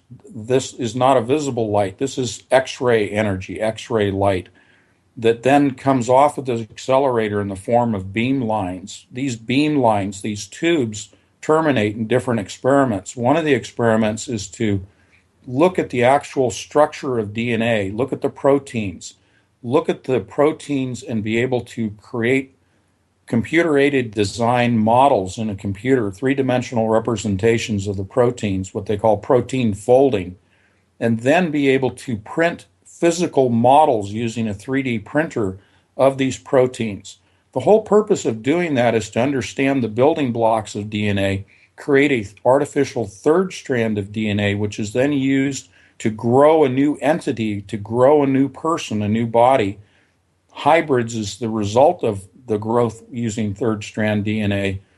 One of the reasons for the hybrids is to accept these spiritual energies from Saturn to indwell these bodies. The other part of this whole issue with third strand DNA is to create a single person, the beast, the image of the beast, and I'll stop there. You see, that's why I kind of brought that up, Joe. I'm wondering if this beast kind of thing, is that what they're trying to bring back through CERN? And remember, CERN could be short for Cernunnos, the Horn of God. I'm so glad you brought that up. There's a lot of that goes into CERN. Good grief! But one of the interesting things in Enoch talks about how the black holes are the prisons of, that's where God casts into black holes, into these abysses, if you will. So all the fallen angels, they got thrown into these black holes. So what are they doing? Who are they letting out and unleashing? You also have to remember that time isn't, they say, well, it's only open for a nanosecond. Yeah, but a nanosecond is probably an eternity to a being where time doesn't have any relevance to it. You know what I mean? So that's the other thing. And I would encourage our audience to try to wrap their head around the concept that we have to have a paradigm shift. We have to take ourselves out of our present way of looking at our existence and understand the spiritual aspect being just as equally as tangible and realistic and relevant as anything that's in your world that you can touch. And that's the thing that CERN understands. The people working there, they understand you cannot separate the two. The spiritual and the physical are one and the same. Yeah, no, absolutely. As a matter of fact, let me get into that real quick. One of our hosts here at Truth Frequency Radio is a guy by the name of Rob Skiba. I know Rob very well. Yeah, Rob is a good friend of ours, and believe it or not, we grew up 20 minutes from each other, never met each other. It was one of those things. And he wrote a great piece on his Babylon Rising blog on CERN, and basically tying it into, the Saturn thing. And he says, believe it or not, there's a character in the ancient Wiccan mythology named CERN. What is also interesting about this particular myth is how, yet again, it also seems to have direct ties to Nimrod and the many other myths associated with him. For instance, there's a character in the Wiccan mythology called Lupercus. In the myth, he's known as the Great Golden Wolf. He was born on the night of the winter solstice, December 25th. Imagine that. And something else that Rob found particularly interesting about the Lupercalia festival that was celebrated in ancient Rome about February 15th.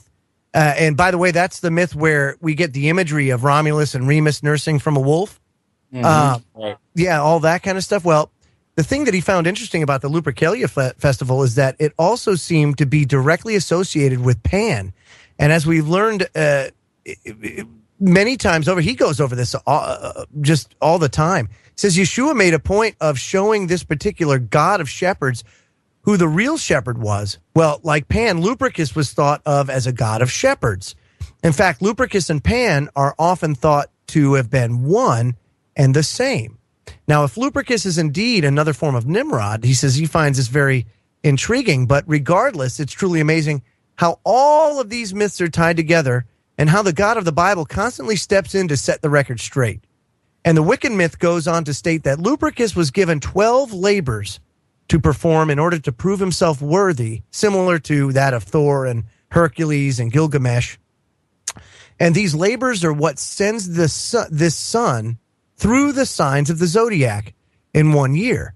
Succeeding at the labors, he was proclaimed as a sun god.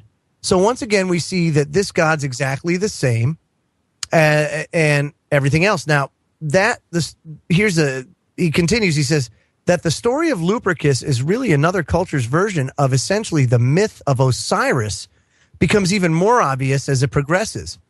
And on Easter, the spring equinox, while out hunting, he gets struck by lightning and he dies. And so he becomes the god of the underworld, just like Osiris. The only thing that remained of Lupercus was his wolf skin, which was found by another hunter. And that hunter, I'm trying to skip back and forth here. Esau, the hunter, rushed up like lightning, killed Nimrod, the mighty hunter. Then he took the valuable garment of Nimrod after he killed him. It's a total match. And then he gets into, but here's where the story gets interesting. He says, after Lupercus goes into the underworld, his brother CERN decides to usurp Lupercus's earthly throne as the ruler of this world. Now, although in this myth, CERN is the brother of Lupercus, we see a similarity between Lupercus as Nimrod or Osiris and CERN as Tammuz and Horus. And at least, he says, in my mind, absolutely connects CERN with the Illuminati.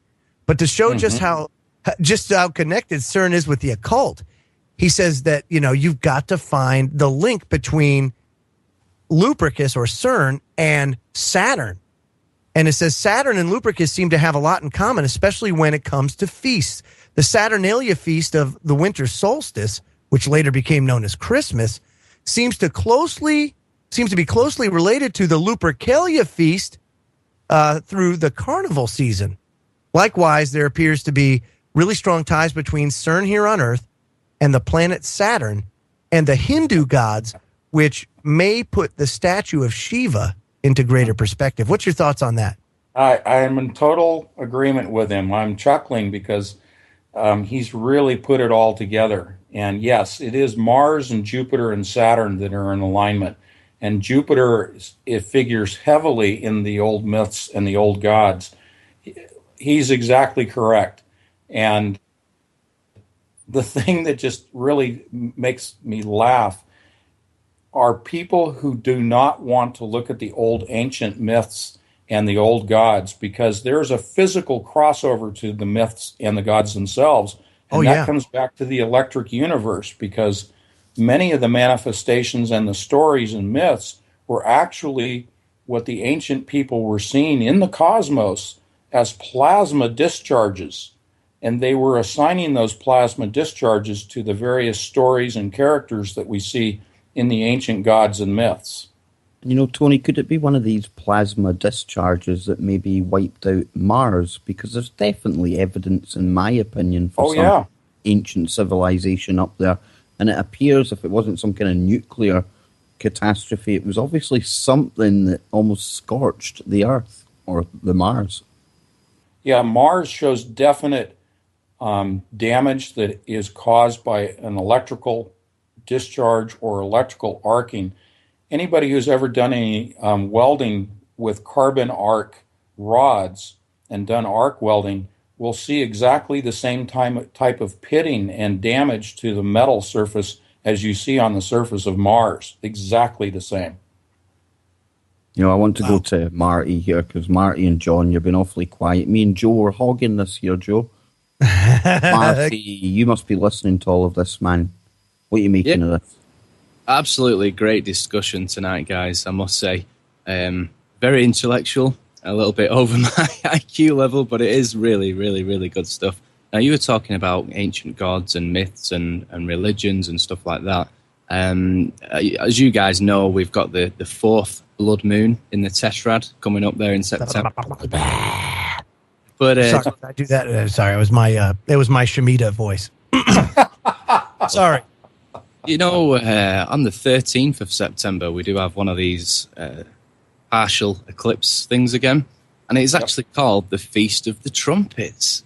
Now, isn't that something in religious mythology that says that there'll be trumpets playing somewhere? And then, of course, the last blood moon coming a couple of weeks after that. I just find it kind of interesting. When CERN goes to full power, just, you know. And to add to that, if we had a reconnection of one of these magnetic lines above the Earth, that would produce something called a skyquake. And guess what that'll sound like? Trumpets. Yeah. And we're already hearing those because of the Strangelets. Isn't that interesting? You know, you hear people talking about the Earth ringing like a bell. You hear about these strange, and we've heard them because they've been recorded and people posting them on YouTube and other mediums of these sounds, these humming. So are they trying to artificially get one of these going at a time of a blood moon or something? I mean, I don't know. Is there a relevance here, Tony? Yes. Because we've just seen a blood moon going by. We've seen the firing up. And then as Marty brilliantly found there, again, another blood moon, and it's going to be another experiment. Yep.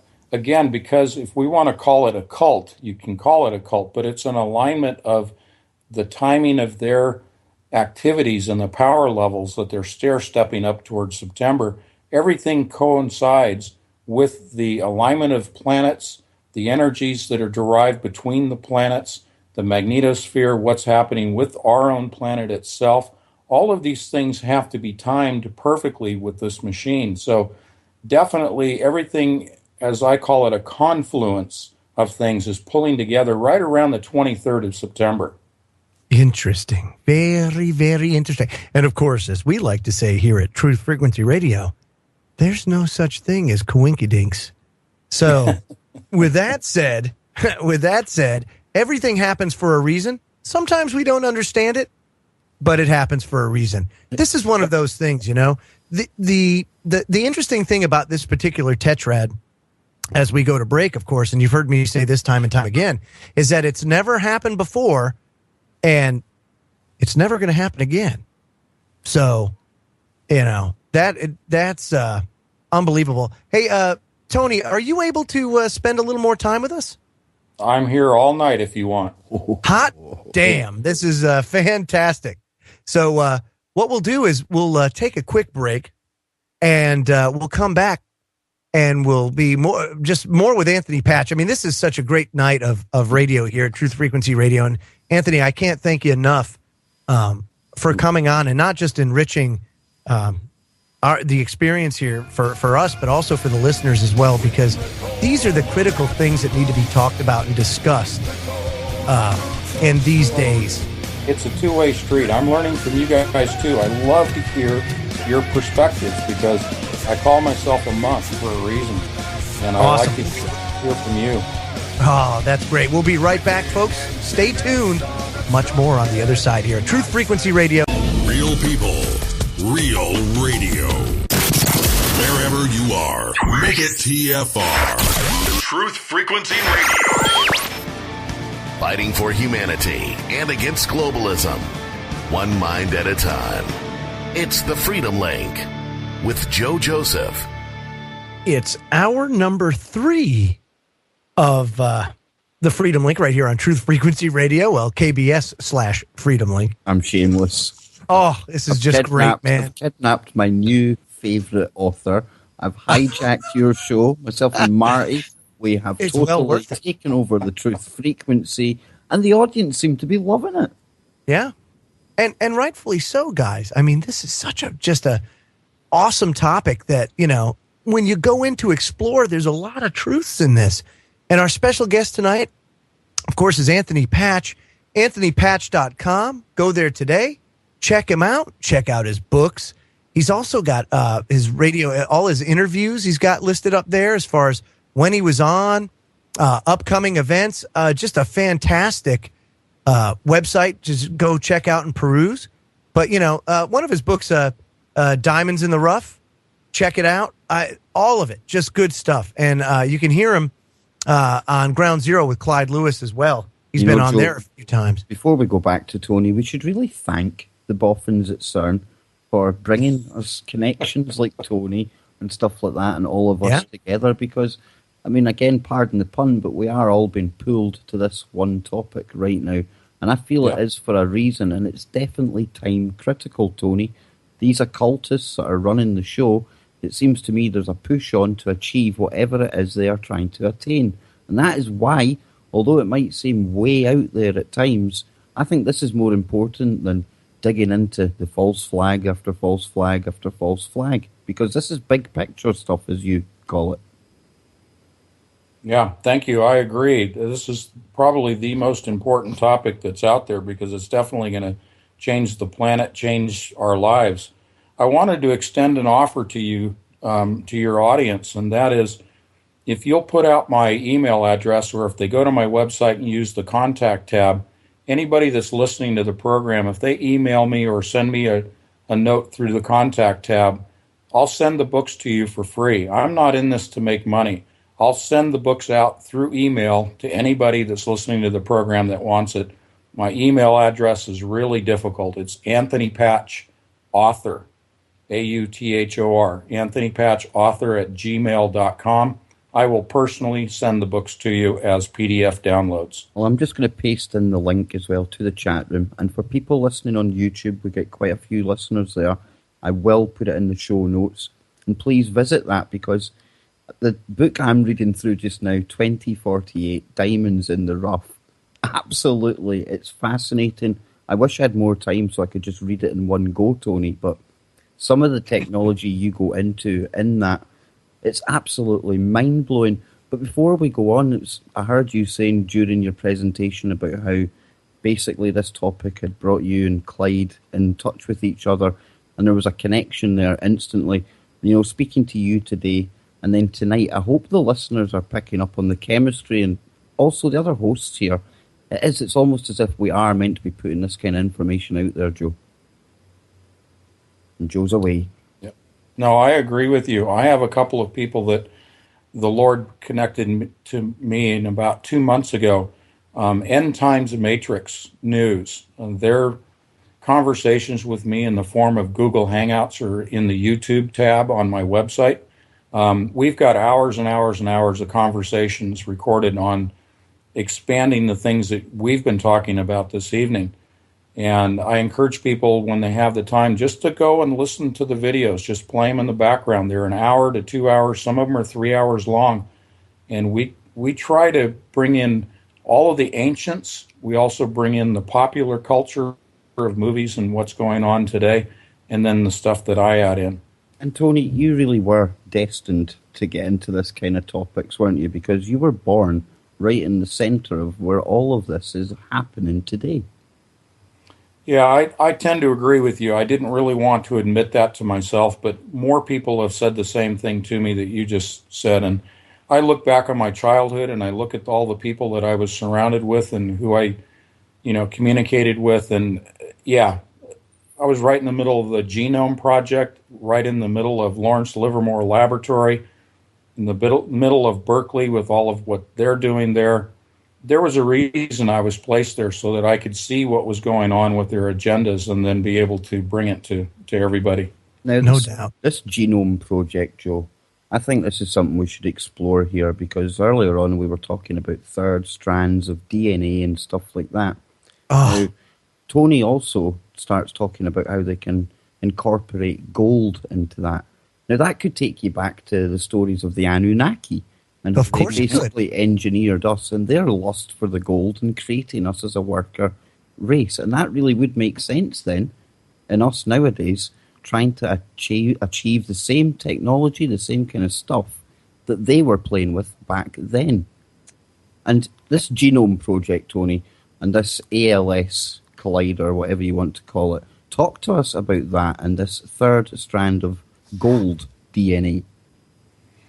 Yes, the X-rays are used to create the models of the proteins, the folding of the proteins, as I said earlier, so that they could determine how to take from ground zero, from a quantum level. Quantum level is what they're looking at with these X-rays. They're not seeing X-ray images, they're inferring, they're getting measurements of what quantum particles are doing using these X-rays. And they can actually manipulate quantum particles to create DNA to their liking.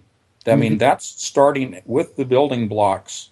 And that's why they look for the Higgs boson. That's why they look for these other quantum particles, is to be able to start at the quantum level and build the DNA. And in this case, a third strand, 3 strands in a helical fashion. The third strand has nano thin layers of gold imparted onto the DNA so that they can provide digital programming that is retained in the nano gold thin layer. And that programming is used to control, be it a hybrid or a beast or people that are taking vaccines that have the third strand of DNA. There's a video on my website about the danger of vaccines. This is how they're going to create the mark of the beast, is through third strand of DNA using gold. Ha! And, you know, and it's funny because then you get into biblical prophecy, Anthony, and, you know, as was in the days of Noah, so it will be in the coming of the Son of Man. During those times, you know, there was gene splicing and genetic manipulation and DNA manipulation to the point where we get a lot of the mythological creatures that we see in our storybooks, like griffins and hybrids, you know, like that. Yep. Also, all the chimera, exact chimera, the whole nine. And it brings us back to something I've heard referred to as the Genesis 6 experiment.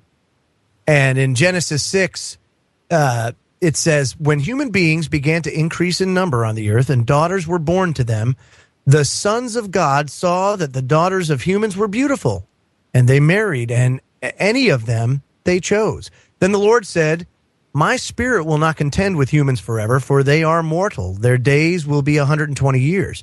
The Nephilim were on the earth in those days, and also afterward, when the sons of God went to the daughters of humans and had children by them. They were the heroes of old, men of renown. One thing that you look at when you start going into the original translation of these, you know, back to the original Hebrew and Aramaic translations, the men of renown, that means men, big, giants, big, you know. And so the other thing, too, is, you know, then everybody's like, well, then how did they mate with them? Well, they had the technology. You know, did it necessarily have to be mating in the sense that we know it? Not necessarily. It happened also from genetic splicing. Marty, what do you think about that? Yeah, I think you guys have really hit the nail on the head there with this sort of stuff, because, you know, I'm a skeptic to religion, but I do see the parallels with what's happening now and how they're meddling with science. And back on livescience.com 5 years ago, they had an article which I just kind of pulled up there. I did actually read this quite some time ago, but it ties into what you're saying now. And they were estimating back in 2005 that we were 25 years away from actually achieving immortality. And that people could actually live as long as 1,000 years old. And this all comes down to changing the human genomes and messing with the DNA, and absolutely fascinating stuff. And this was actually the SENS project at Cambridge University in the UK. So this stuff is going on. Which, Anthony, of course, we've seen also Google talk about that as well. You open up a big can of worms when you mention that name. I like opening up cans of worms. There's another can that we should talk about, which is the adiabatic quantum computer that's related to all of what we're talking about. But to hold off on that for a moment,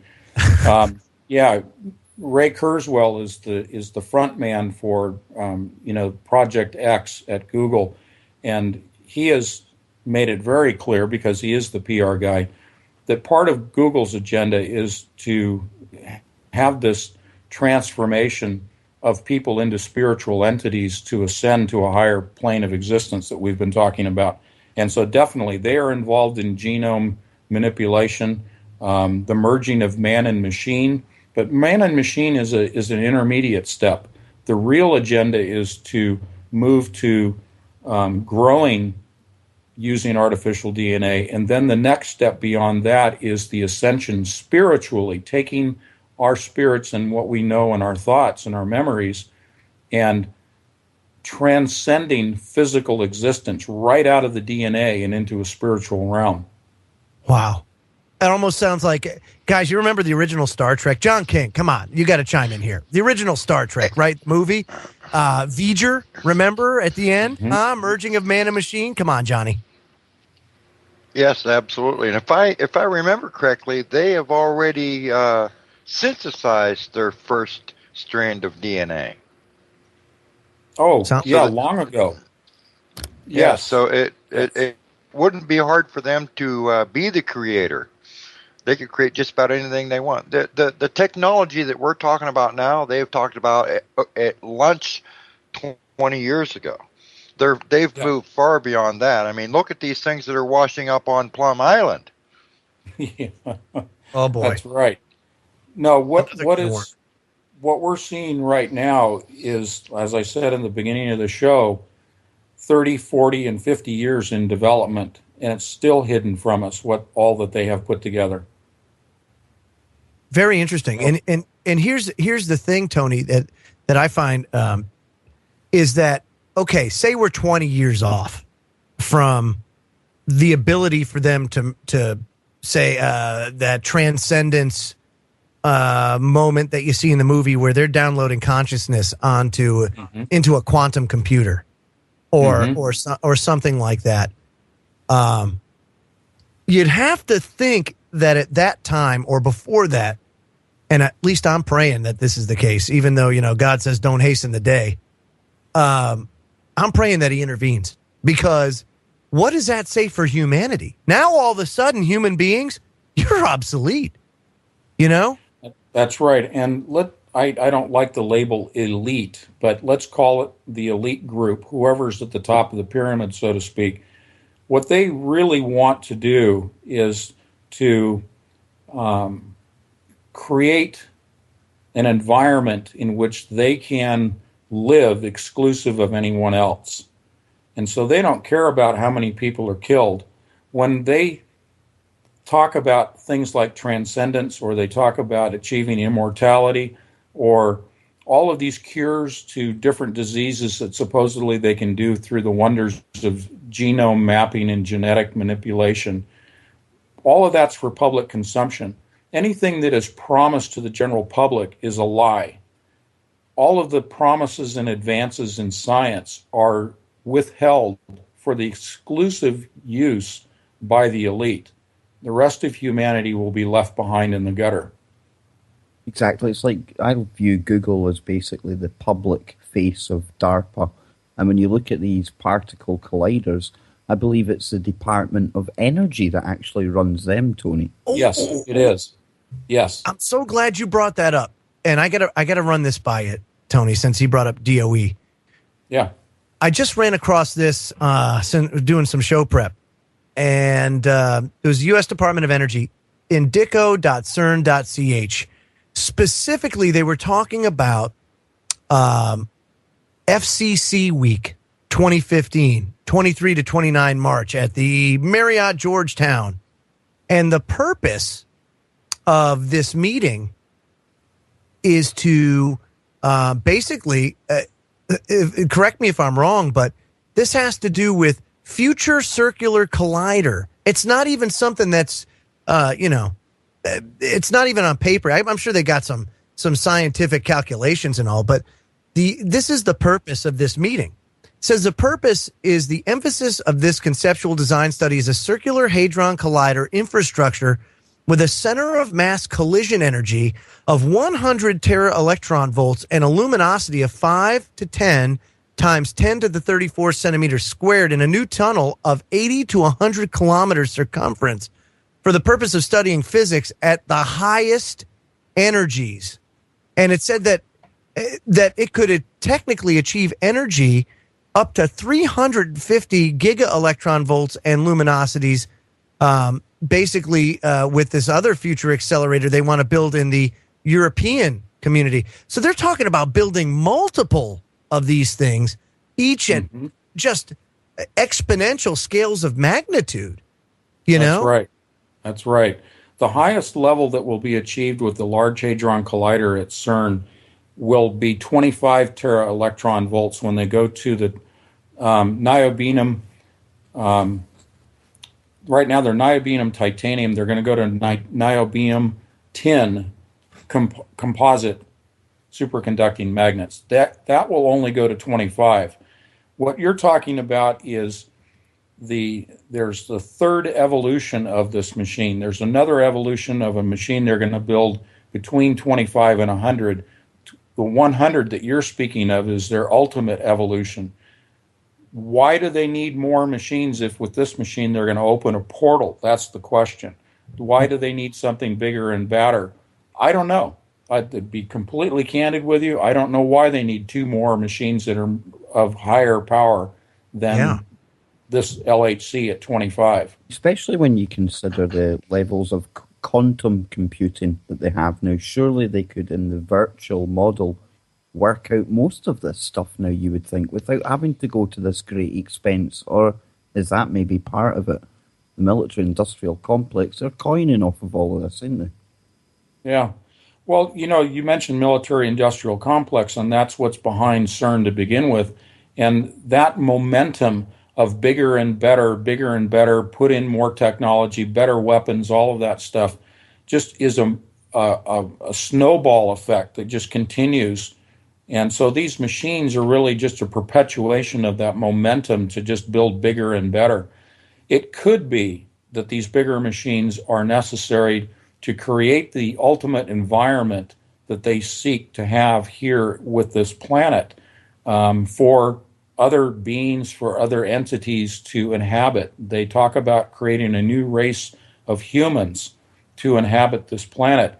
Back in the ancient times, when we talk about the theory of the electric universe, the planet was much different. That's why we saw dinosaurs and large creatures, because we had a different atmosphere, different gravity, all of these things.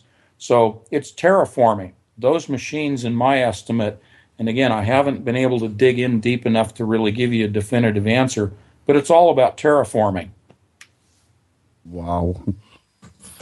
Kev. I mean, I thought I had a question there, but then I was listening to that and my brain fell out again. I know, man. It happens when you get into subjects like this. John King, you said something earlier, I think, about time travel. And you made the comment that you don't really think they've mastered the art of time travel, because if they did, we wouldn't be here. That's right, because I believe that if they did, they would travel back in time to give themselves the solution earlier. That's very interesting. I've always thought that when they actually create the first time machine here, we're going to see a queue of traffic waiting to come in. Because I've always thought, how could you return back to the future if you go to a point in the past where they haven't got the technology yet? That's a good question. Yeah. Seems like a one-way trip. Yeah.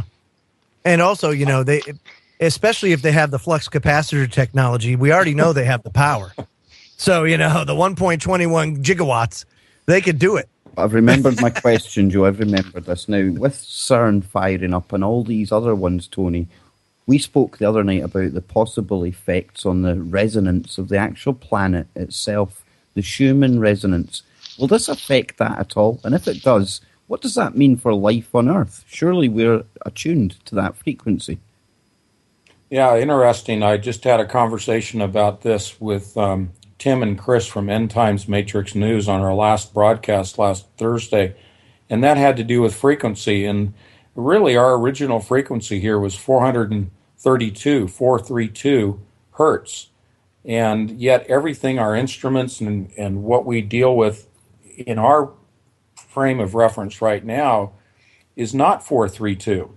It's so changing our resonance of the planet, I think it's going to retune us back to 432 because that relates geometrically, arithmetically, frequency, spiritually, musically, the alignments of the planet, the model of the universe. From the micro to the macro, 432 is the resonant frequency of the planet, and they're going to terraform it and return it to that frequency because it aligns with their physics as well as their spiritual. Isn't it interesting that it's rumoured that it was the Nazis that actually skewed that 432 frequency? And when you look at the occult side of the Nazi party, Tony, and the fact that they were going to places like the Himalayas and arguably seeking Stargate technology of their own, how ironic then that we have the rise of the Fourth Reich in America and they're funding something that's going to undo the work of the Nazis that put them there. Well, it's an extension of the Nazi technology and the work. We looked at Operation Paperclip and the foundations to NASA and the continuation of all of that. It hasn't stopped. I mean, you can take away the label of Nazi and just look at the technology. It's continued, and it's all occult derived, starting with the Nazi Bell Project. CERN, the Large Hadron Collider, is nothing more than a large version of the Nazi Bell. Well, wasn't the Bell concerned with spinning mercury at high speed? Mm-hmm. Right. Red mercury counter-rotating, which is the same thing that the particles do in the Hadron Collider, counter-rotating particles. Wow. Unbelievable. But again, here you go. This is technology that's existed for quite some time. Nobody has any clue. And, if you try to bring this up to the average Joe Schmuckatelli, John King, you get looked at like you got three heads. All this, and there's 3 blind areas in my cell phone area where I drop out. Can you believe that? I know, isn't it? It's unbelievable. I'm just first of all, AnthonyPatch.com is the website. Anthony Patch is the author, and he's joining us tonight. And we got another segment to go. But I just, I got to tell you, I find this fascinating, especially when we start talking about the quantum computers, the type of technology that exists that nobody knows about, and then the spiritual component and also the hidden knowledge component of it. You can't deny it when you have places, and I got to bring this up. I got to bring up Lucifer again because this is just one of those nights where that name pops up from time to time. It's according to CERN the year of light. So. Well, right. But also the telescope on Mount Graham, Yes, indeed. Built on a Stargate. Telescope. Right. What do you think they're looking for? They're just trying to align the planets. People think that it's Planet X and stuff like that, and it could be. It could be Wormwood returning all of that, and they're trying to track it. But I think they're just trying to get everything aligned in the heavens, and they need that telescope to make sure that their measurements are accurate because it's a binocular telescope. Yes. Absolutely.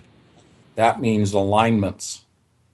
And Lucifer being light, and I have to refer to what Kev says there about CERN actually calling this the Year of Light 2015 because it was actually on the 20th of December 2013 that the UN General Assembly, the 68th session, actually proclaimed 2015 as the International Year of Light and Light-Based Technologies. And isn't it interesting that in the good book, didn't God said, "Let there be light," Joe? And there was. Yes. Yes, there was. The occult mirrors everything of God. Very interesting indeed. Oh man, I mean, I'm just speechless. This is just fantastic. And we're going to hit the break now. I don't want to get into anything else because, good grief, you hate to be cut off by the break. But make sure you stay tuned because coming up at 9 p.m. Eastern, 6 p.m. Pacific is a rundown live with Mike and Kristan, and then Phoenix Rising following that. When we come back, much more with author and researcher Anthony Patch, anthonypatch.com. Check out his website, email him, and he'll send you his books for free. And I know where this is going, folks. Do not miss this last segment. Talk about future, boo. Here we go. Buckle up. Yes, buckle up indeed. We'll be right back after these messages. This is Truth Frequency Radio. No hate, no hype, no fear. Real people, real radio. Welcome back to the last segment of tonight's Freedom Link Radio in association with the Kev Baker Show. It's Freaky Friday colliding with a mashup Monday at 100 teravolts, and this is the result. And following on from this absolutely magnificent show tonight, I'm going to be welcoming on, in the continuity fashion that I love to have on KBS, Nano Girl tomorrow night. She's going to be coming on, following up from this. We'll obviously be getting into some of Anthony's work, and she's going to be bringing us her top 10. Tune in tomorrow to find out. And for 2.5 hours now, we have literally been peeling back the curtain and taking a look at CERN and what may or may not be going on there. Now, let's go back and have a look at some of Anthony's other work. This really does peel back the curtain a little bit more. Hold on, let me get my bucket first so I can catch my brain. Well, I'm going to put a warning out there for the listeners. Go and get another roll of tin foil. Wrap yourselves up, because here we go. And bear in mind, everything that we're talking about here, this isn't like woo and fiction, although that's how Anthony likes to write about it to get the points across.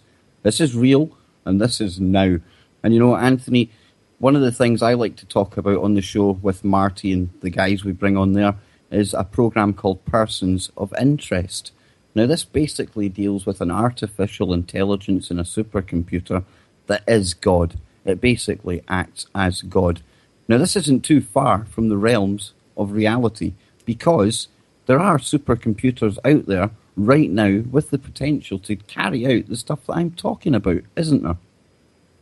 Yes, there are. And, I want to define why I call myself a monk, and that is because I purposefully cut myself off from popular culture. I'll watch a few select movies. I have not had a television in 4 years. I try not to have the things that I'm connecting polluted by other people's works, including YouTube videos.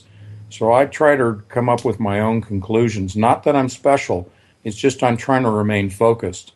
And where we're going to go now is into a new type of quantum computer that is not based on transistors. We're talking about a computer based on qubits, and it is called the adiabatic quantum computer. The adiabatic quantum computer. Joe, Marty, wow. Johnny King, over to you guys here. So how does this probiotic quantum smasher work? That's pretty good. Probiotic. I love it. Yeah. Now, we're talking about a process that does not involve heat.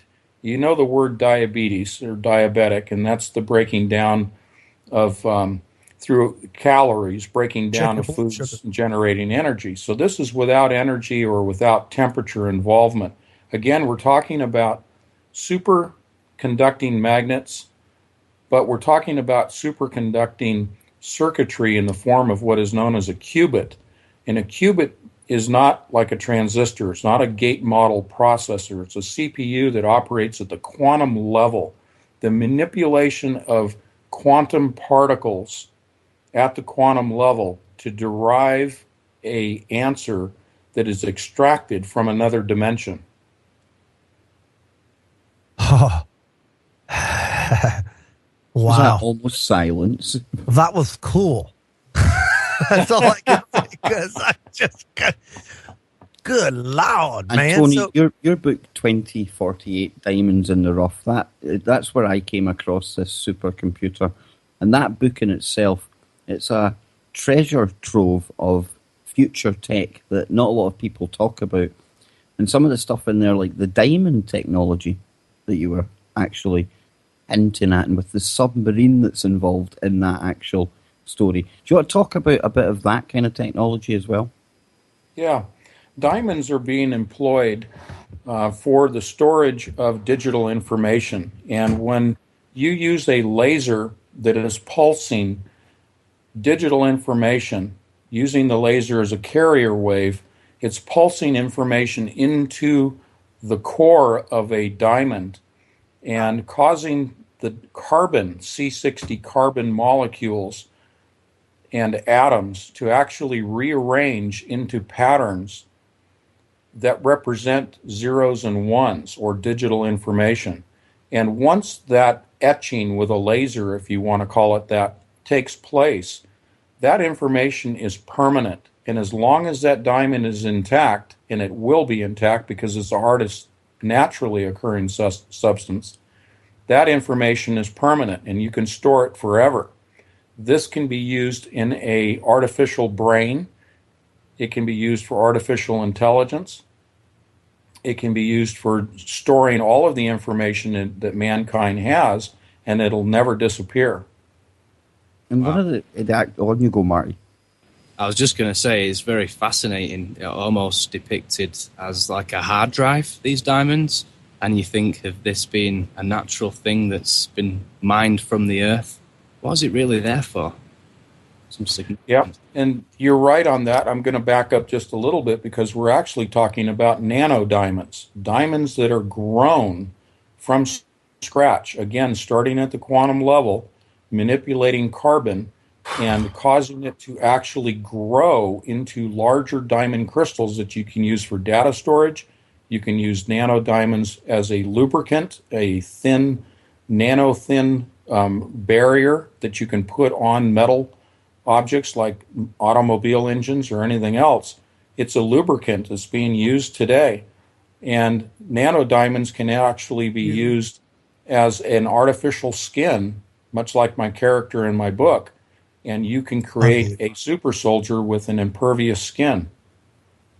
unbelievable. Unbelievable. I mean, this is, and this is stuff that is achievable today, right, Anthony? I mean, this is done right now.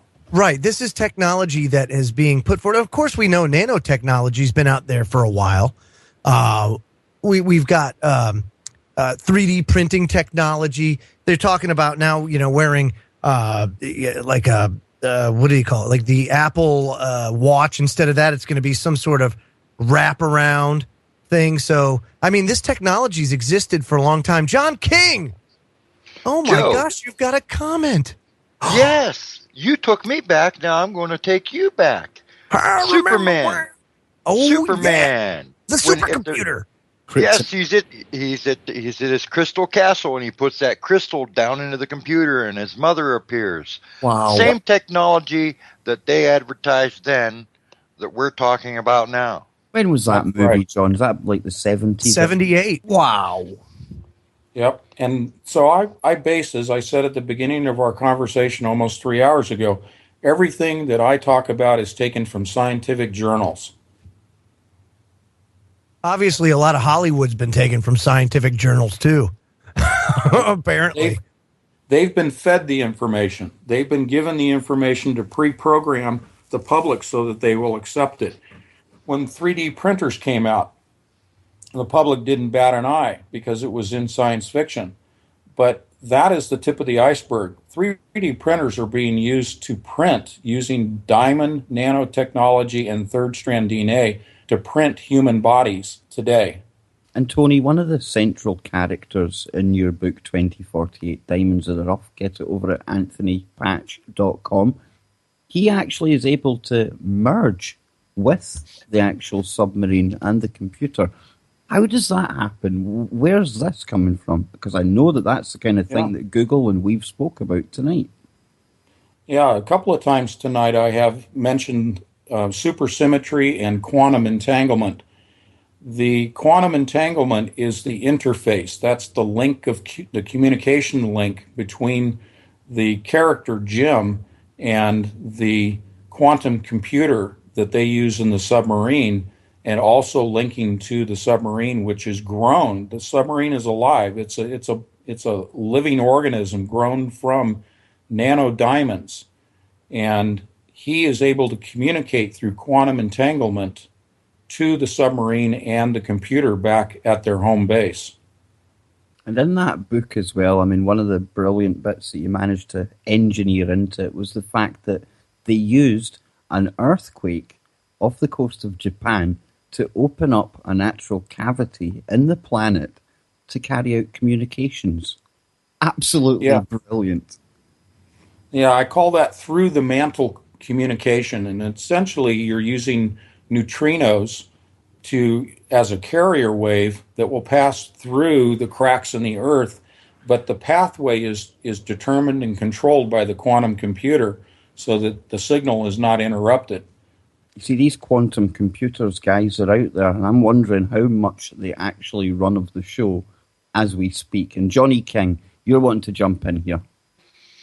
Yes, as it stands right now, they're developing carbon fibers that will be able to make that merger possible between the mechanical and the biomechanical.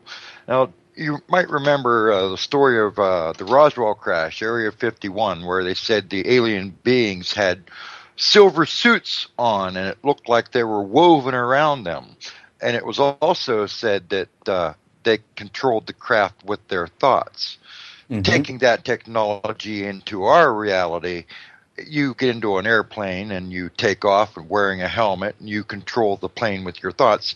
The plane then becomes an extension of the self. Right. And what you're describing are carbon nanotubes that are constructed of buckyballs and fullerenes arranged in a hexagonal pattern so that you have nanotubes, and these are obviously extremely small diameter tubes, but those tubes actually replace the synapses within the brain, the neural pathways connecting the synapses, and therefore you're able to create that connection between the brain and the machine using carbon nanotubes. That's at the nanoscale. In my book, I take that out to the macro scale and grow what I call a 600-cell tetrahedral shaped computer consisting of carbon nanotubes that have grown out to the macro scale and operates as a computer with artificial intelligence. And you know, just going back to what Johnny King said there about Roswell, makes you wonder, guys, if maybe, just maybe, this is the back engineering of that crash technology that we're seeing, John. Sure. Possibly, just this could well be it. Yep. Johnny King, what do you think as well, man? Oh, absolutely. I think we're getting a lot of the technology that happened from that crash. I mean, look at the progression of society and mankind for 1,000 years prior to the crash. For the last 50 years after the crash, there's been an explosion, and it's right around that time. Yep. When we're looking at UFOs and things like that, sorry, John, but when we look at them and we see them carrying out these impossible right-angle turns, they're moving at God knows what Mach of speed, and they stop immediately and turn away. Could this nano-diamond technology, Tony, could that explain that? Would we be able to manipulate that kind of things? And that begs the question, how many of these things are we looking at? And it's our technology. Yeah, I don't know how many we're looking at, but definitely when you talk about entities coming to visit us, exclusive of a portal, they have to have a nuts and bolts craft to be able to visit us. And they most definitely are using diamond nanotechnology to build those craft, to interface and control those craft, and be able to isolate themselves from gravity. Therefore, they're able to withstand the G-forces that ordinarily would result from right-angle turns at Mach 10 or whatever. Wow. Johnny King, any thoughts on that? Johnny King. Yeah, I think that it's entirely possible that to come into our dimension, they need to use a vehicle capable of that.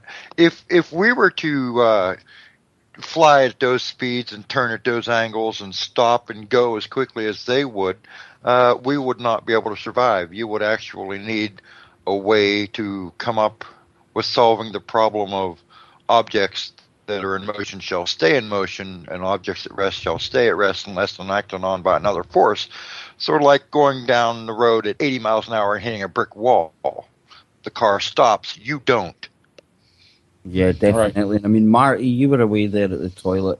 You've come back. We've been carrying on the discussion about the nano diamond technology, and I was hypothesizing possibly some of the maneuvers that we see from these crafts deemed UFOs, that's possibly the technology that they're using. And Anthony agrees that if they are traveling in machines, UFOs, they would have to have machines made of this kind of thing. And I'm keen to get you in here on this conversation and see if you've got anything else you want to extract from Tony in the last 15 minutes or so.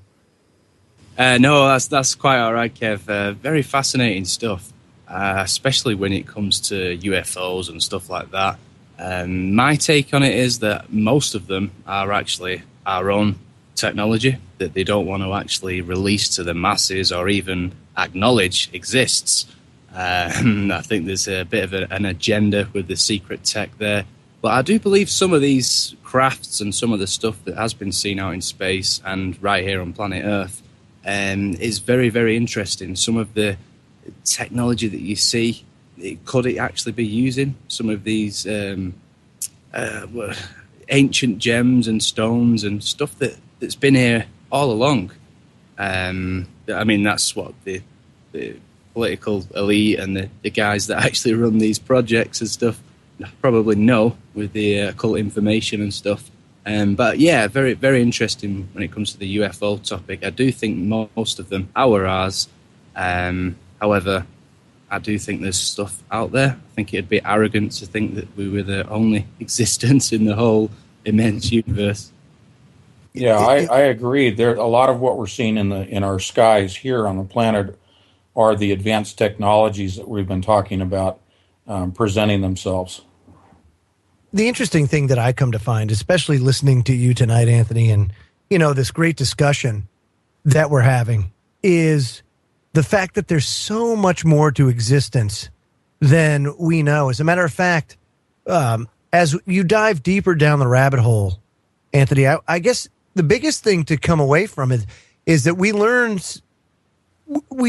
so much, but as we gain wisdom, we also learn that we don't know a whole hell of a lot about our world, and more importantly, the universe and what makes it up, all of the different types of existence that's out there. Again, this animal flesh that we have really doesn't do us justice when it comes to understanding the whole thing.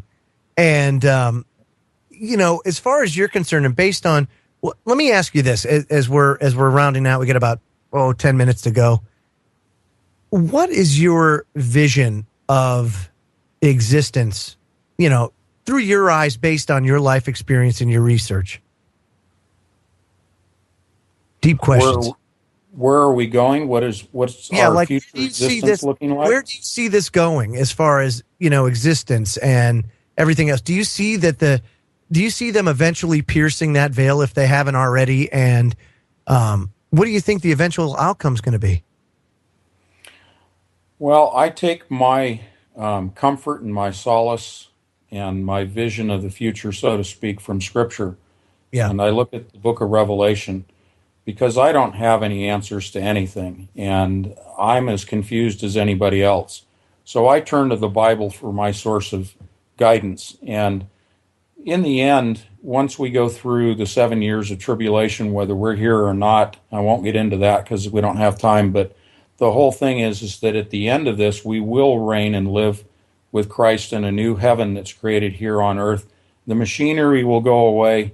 The pollution will go away. It will be an entirely different type of existence for us, whether we're in a human form or a spiritual form. It will certainly be a completely different existence than we have any hope of even comprehending at this point. And so I just take my cues from Scripture that says it'll be a new heaven on earth. Well, I don't know where you take your cues from, Tony, but I have to thank you. And the reason I was keen to get you on tonight is because, dare I say it, you're just one of us. You call yourself a hobbyist monk. You're not somebody that comes from the realms of academia with a white coat on, thinking that you've been educated better than everyone else. You're a real person, and it's important to get across to the listeners out there. You know, listen to some of the stuff that Anthony's presented tonight.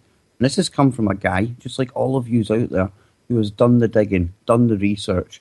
All of this information is out there, and we can all play a part in doing as much as Tony's doing. Just think where we would get, guys. Because this is just a normal guy, one of us, just the true TFR spirit. And you know, it's one of the important things to get that across, Joe. One of the things that I take away from it, you know, and we get into this whenever we do our, you know, investigating. You go down the rabbit hole. What's one of the things you do? You always follow the money, right? You always follow the money because at the end of the day, you can always tell, you know, like studies, 20 years from now, they're going to say, why is everybody's growing tumors out of their heads? Well, it's probably because of all of the wireless technology and the fact that we're holding RF transmitters to our heads 24/7. You know, but of course, we haven't got down that road yet. And all of the studies out there, most studies are funded by the same industry that's actually making them and making a ton of money on them. So the difference here being Anthony's motivation isn't money driven. It's not driven for fame. He's not looking for notoriety. He's doing it because this is the passion. This is what he loves to do. And, you know, that relentless pursuit of the truth, something that we all do. You know, we're not in this out of greed. That's not what this is about. This is about leave us the hell alone. That's what I want the world back before I woke up. What the heck happened? You know? Oh God. Now tonight it's just totally I don't know what I'm gonna do after this. Oh gosh, because you know, you think you got it all figured out and then this. I mean, come on. You guys have been very gracious. I appreciate your kind words. I am just one of you. And that's why. That's why. And that's why I trust people like you most, Anthony. Let me tell you, because your motivation doesn't come from greed. It doesn't come from money. It doesn't come from ambition. It doesn't come from anything like that. It's like, you know, and I try to tell this, you know, to Kev and everybody else, as far as when you look at how Yeshua was when he walked the earth. He was the greatest activist to ever walk the face of the planet. Hands down. Man made more change in his time and his 70-week ministry than anybody else has. And done it at a time when there was no technology to do it. You know, it was all word of mouth. I mean, there's no more grassroots movement than that. and so here you have the guy that says, you know, that his namesake, what did his namesake stand for? It was justice. It was free will. It was truth, honesty, courage, all of these things that he embodied. And that's what we embody here today, you know, because we're trying to fight against the principalities of our time, just like he did in his time. And that's why, you know, you don't necessarily have to be a Christian. You don't have to be a believer. But I believe that, you know, there are vessels out there. We're all vessels.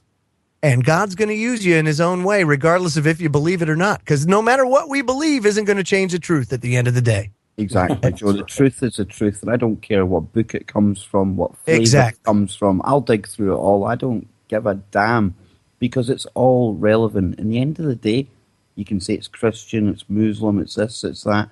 If it's information and it holds facts, it's relevant. Yes, we know that religion's out there to divide us and stuff like that. Doesn't mean that it doesn't hold important answers to the questions we are seeking answers to. So don't let religion and books put you off, guys. Dig into them. Actually extract from them what we need. It's all a piece of the puzzle. That's really what it's all about. Anthony, any closing thoughts in the last 2 minutes? Yeah, I really encourage folks to think in terms of discernment. All of the information that we get from mainstream media, that we get from other sources, we really have to sift through it and use our own discernment within ourselves. For me personally, my discernment comes from the Holy Spirit that gives me the information I need, gives me the truth that I need. And I'm just one guy who's just trying to get along in life, and this is where it's led me. And I just hope that others will follow a similar path of exploration and seeking and find that answer in terms of what I call the Holy Spirit, so that you are given that discernment to know right from wrong and to see what is really going on hidden behind the curtain, and to gain that sense of freedom and that sense of strength that you'll gain from that, from having that faith. And you will have no fear of the future, no fear at all. To see what's behind that curtain, you do need some kind of, dare I say it, otherworldly intervention, vision, whatever you want to call it. And Joe, just the other day I had to come running to you because you were my point of contact. I had a bit of a moment. I don't know if I had some kind of vision or something, but guess what it was all about? It was all about CERN. And that's why I felt it was so important to get this show in particular out tonight, because what I was showing wasn't a veil being pierced or a glimpse into another dimension. I was showing what I can only describe as not another world, but a new world, another Big Bang. Them almost being the gods that they are trying to emulate and outdo. I don't know where it came from. Who knows? But it was something that I've never really had before, and that's why I came to you with it, Joe. So there's a bit of woo, bit personal woo from Kev before we go. And if you go to anthonypatch.com, hit the contacts tab, books for free. So make sure you do that. Anthony, thank you so much for coming on tonight. And, maybe we can have a discussion on my show in the coming weeks, get into the more spiritual stuff if you want, because, I'm all about that. Absolutely. The sooner the better. And you can come on KBS to get into more of the transhumanism thing. The transhumanist agenda. Definitely. Fantastic. Stay tuned for the Rundown Live coming up next, folks. And remember, wherever you are, make it TFR. Good night, everybody. Then you touch that dial. Peace.